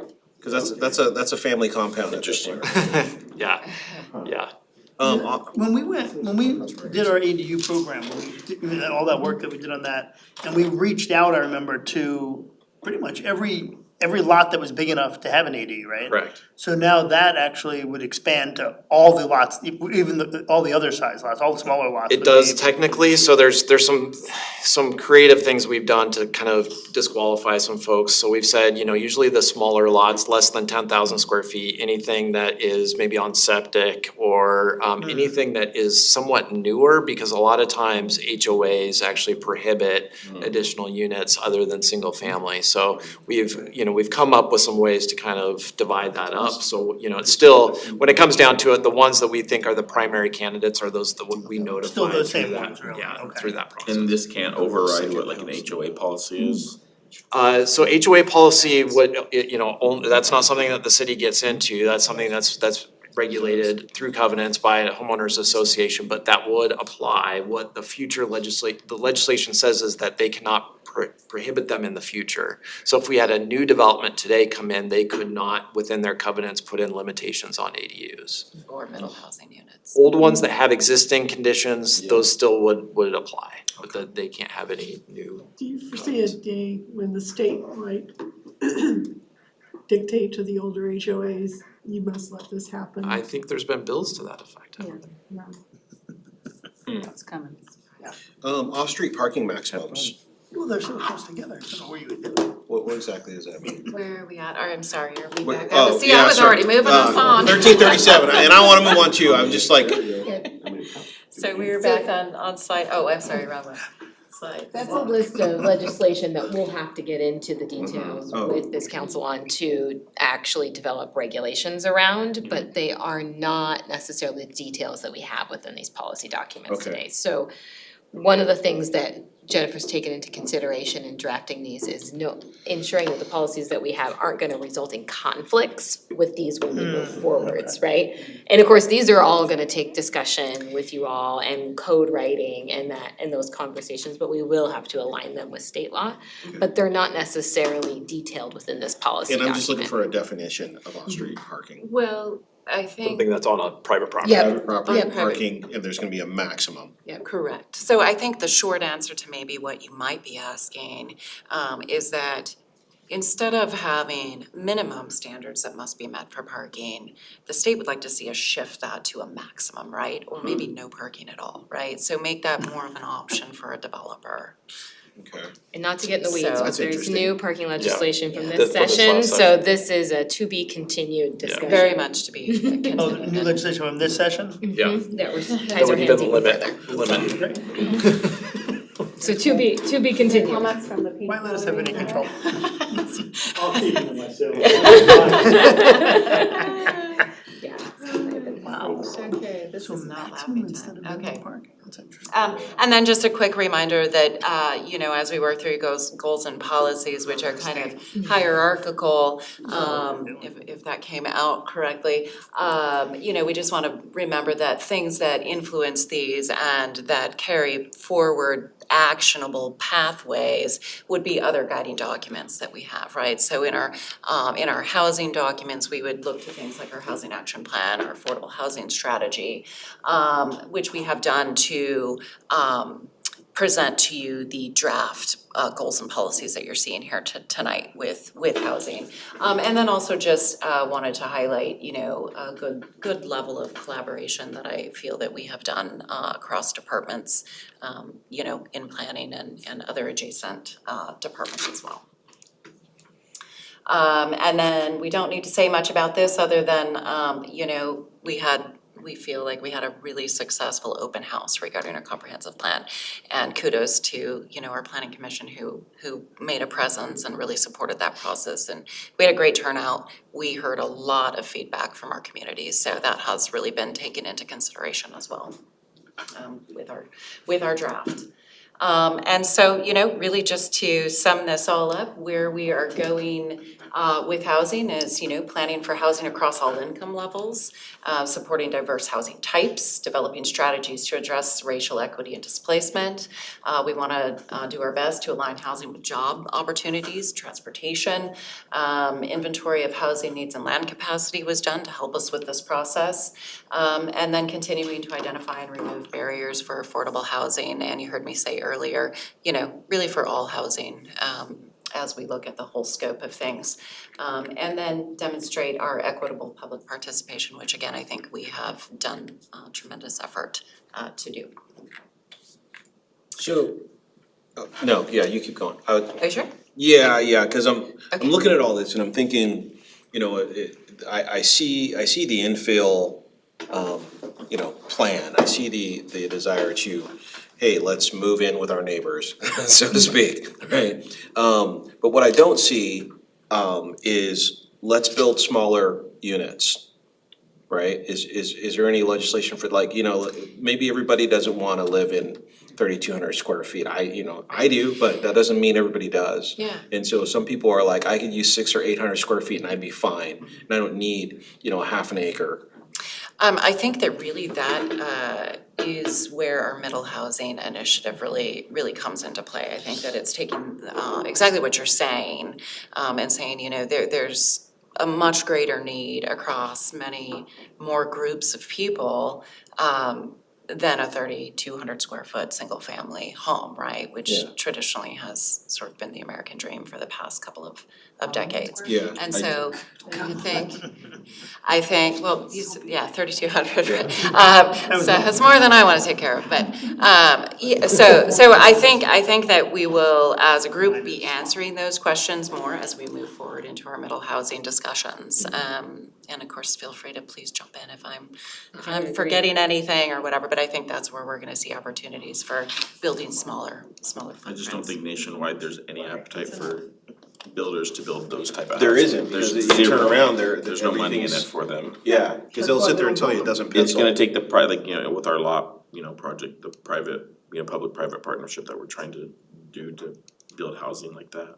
Yeah, because We've spoken to the developers, the development community, There's no money in it for them. you can't make money on the small houses, that's the problem. Unless there were some serious incentives, whether it be tax incentives or, hookup fees, all those kinds of things, it doesn't pencil out. The 'Cause I think they land, would the sell. I land think costs the those type of same, why would I units- build 1,000 when I can build 2,000 on the same piece of property? Unless it's the townhome style, that's a possibility, but I'd much rather live in a smaller house that's separate from, my neighbor a wall away, but you're right, the state, is gonna have to figure some way to. And so and that's why I was asking, is there anything coming through that, because every time somebody, subdivides and does a plat here, it turns out to be, a 2,500 square foot house that's 10 feet away from the next 2,500 square foot house, right? As opposed to, hey, give me 700, 800 square feet and I'm good.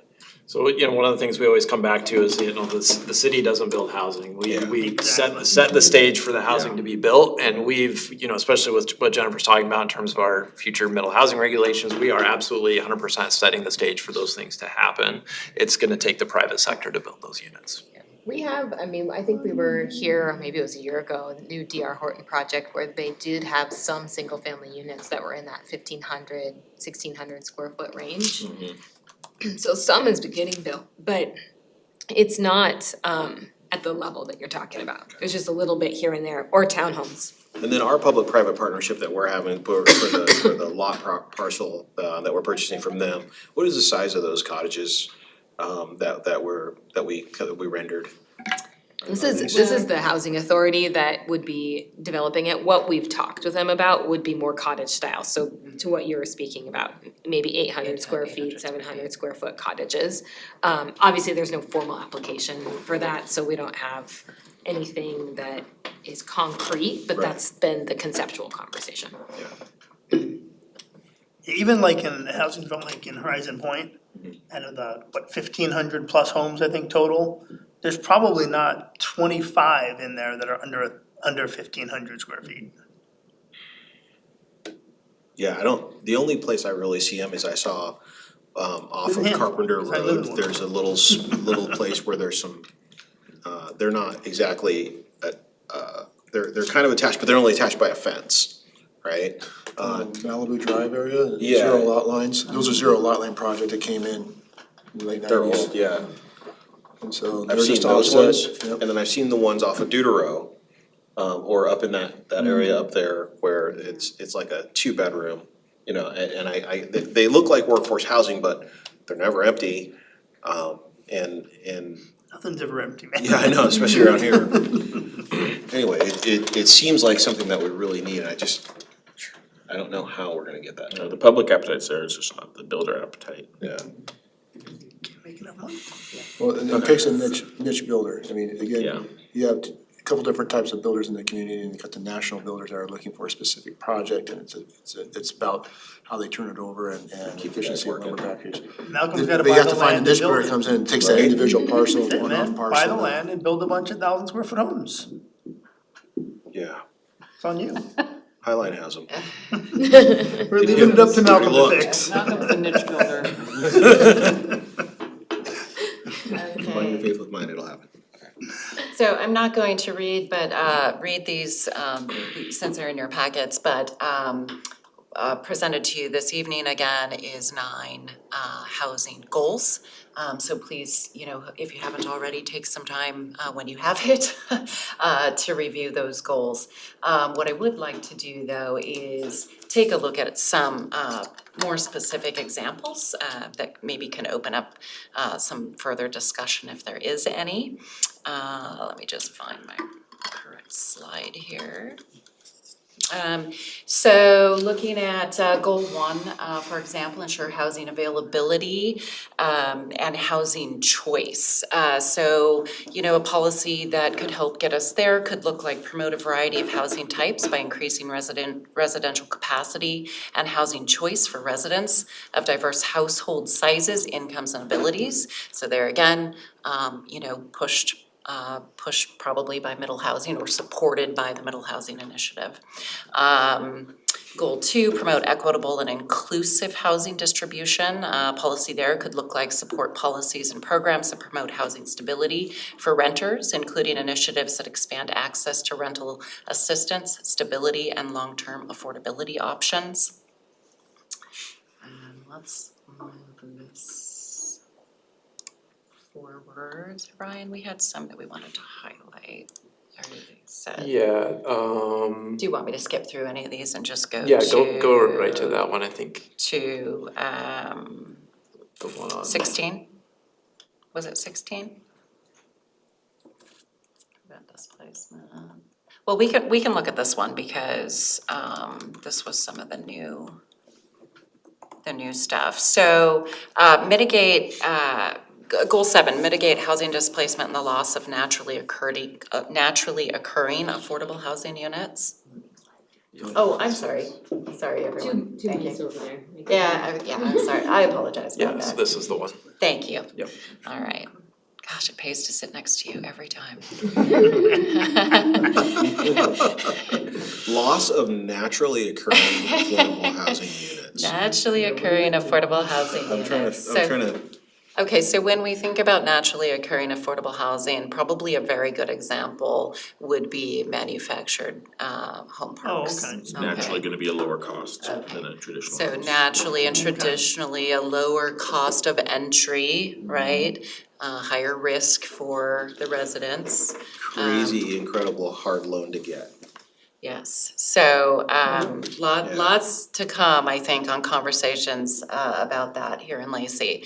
But so a policy here could look like develop tools to support the preservation of manufactured home communities by considering strategies such as manufactured home park overlay zoning districts, and incentives for resident-owned cooperatives. So this is something that we are having discussions through the Regional Housing Council. This is something that we do anticipate having further discussions. Maybe after our comprehensive plan is wrapped up, I do see this being, on our housing docket for. I have a question. And I don't know if this has ever happened before, but within the manufactured home parks, if those were turned into separate lots, and became real property, I would see that as a benefit to everybody in the park. Everybody paying $700-800 a month space rent now, they can afford the land. Everyone except the. Except the owner. Except for the owner, right? Yeah. So that becomes the rub, like. Well, yeah, it's a big taking. I mean, they own that property. And no However- values in the You can't land. just take it. Now, this is gonna get me into the weeds, and you can stop me, but I think future conversations, when we bring in another principle that's going to be happening, the unit lot subdivision. So, City of Snohomish is an example I've been looking at. So the state does allow, it's a policy option or a policy decision to apply the unit lot subdivision also in manufactured home communities, right? So you're correct, there would be a rub. However, that does give the ability for residents to purchase their land. Let's say it's scattered though, right? You've Right. got 5 or 6 people out of 150 that have been able to purchase.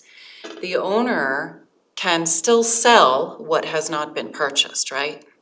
So you got over here and over here and over here, and then they Right, sell has anybody the seen land that between them? the cartoon Up, right? Yeah. Does anybody- yeah. So it kind of reminds me of that a little bit. Little house in the city that grows up. Yeah, so I think that it's a conversation that we will have, that we should have in the future.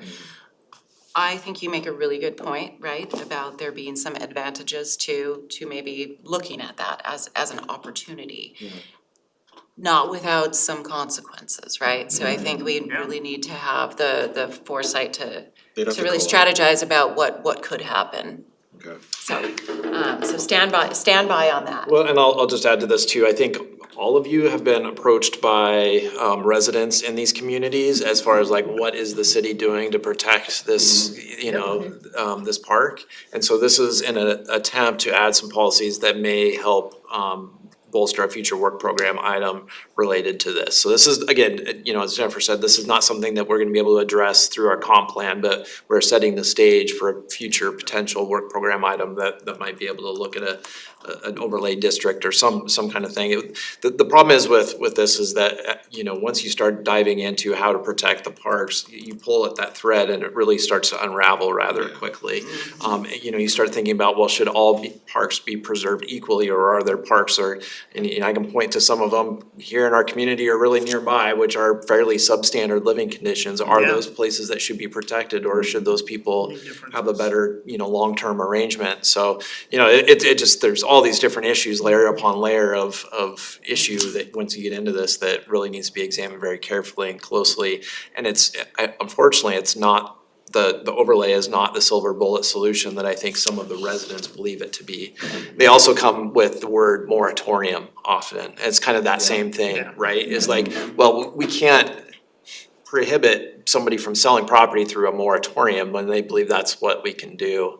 A moratorium is basically a pause on development that we We had 2006, right?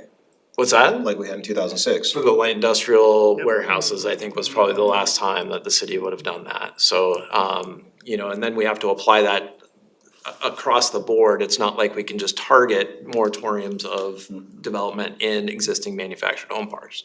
This will just give us the ability to look at this much deeper and to be able to come up with options, but it's not a solution. It just kind of gives a pause for planning, right? Yeah. Okay, so let's see, let's take a look at, let's just move on and take a look at goal 9. So, ensure housing and land use policies support a well-connected, sustainable, and livable community. So this could be achieved by policies such as balanced residential development with tree retention, green space preservation and urban canopy expansion, while ensuring new development integrates within existing neighborhoods. I'm just kind of smiling because, I want to say, oh my gosh, how do we do this? How do we create the housing and allow all the extra housing on small lots and still retain trees and still retain green space and all of the things that we need to be healthy people, right? So there's, we don't all play nice in the sandbox, all the elements, so lots comes to mind around this. Another policy could look like encourage housing development patterns that reduce vehicle miles traveled. Again, we were just kind of, we do see some connection points between policies like this, 9E, and our climate, I don't know whether it was in the sub-element or, anyway, so climate. Really trying to connect some dots across things we want to see in our community.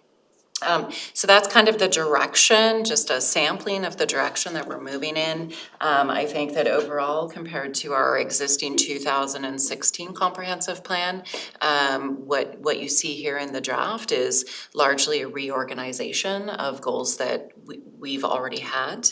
And then maybe just also changing some language, right? So a decade has gone by, we have new language that's surfaced, we have new ways that we are expected to talk about things. So if you get a chance to dive into these, again, we are here to get your feedback, so please reach out to Rick or Vanessa and, let us know how we can take this into the next iteration of a draft. And I feel like that might be it. I was just gonna comment that, we did have an opportunity 2 weeks ago to take this to planning commission. And overall, I feel like we got a good thumbs up on good effort. We got some accolades, which usually they throw things at us and so it was nice. It was, I'm just kidding. Different planning commission than we normally have. It's late. So no, it was nice to hear. Certainly staff is working as hard as we can to, be able to bring you this information and then work together. And the work shows, and that you guys have brought us some options, some things to look at, think about, talk about. One of the things I'm hoping is that some of these key housing legislation pieces might come back to us for a little bit more depth. Oh, yeah. And just kind of some better understanding of what really changed, without us each having to go and read, a book. And part of that is making dust settle with this last session and figure out what all the bills, because not all the bills have gotten signed by the governor yet, so trying to figure out what all has been passed and what's going into effect and how that relates to previous year's legislations and what we're doing in the Congress. Yeah, sometimes it feels like you're playing catch up. By the time you get to implementation of something, then they've changed it and. Yeah, cause you go look at the first reading. So the stuff from this legislative session that, the one that just ended, is gonna impact this comp plan still. And you're not, will it or no? Because some of that stuff, by the time you get it, Yeah, by the time it's final, how do you then incorporate this in this plan this year? Right, no, it's a great question, and we are so grateful to have a new employee in our department, Shannon Vincent, who is going through legislative session and doing a deep dive on everything, and she's not done, she's working on it, and, we'll talk about that internally. If there's some really poignant things that come out of that we know we need to grab onto right now, we're in a space where we can do that. Like you mentioned the parking. Yeah, I just don't know if we are gonna have anything that's necessary, nor if we have anything that we want to grab onto, because maybe the legislation will give us time, Oh, okay. right? And so maybe we'll wanna say, hey, we're gonna take that time you gave us, right? Next update. Yep, exactly, so. Okay. Well, if that's if that's the end of it, sorry to keep you guys so long. Some reason this stuff excites me, I don't know why. It's only 9:15. It's only 9:50, right? We've talked about having meetings till 10, 11, right? You guys have seen me snoring, yeah, snoring. Transportation today while we're here. Yeah, let's go. Bring your pillow. We're not ready. That kind of meeting, pull it up. Okay, so if there's nothing further from the council or from staff, then I will call this meeting adjourned. I'm sorry, I didn't give the time. It is now 9:13. Thank you all, really great. Thank you. The secretary thought you were gonna bring in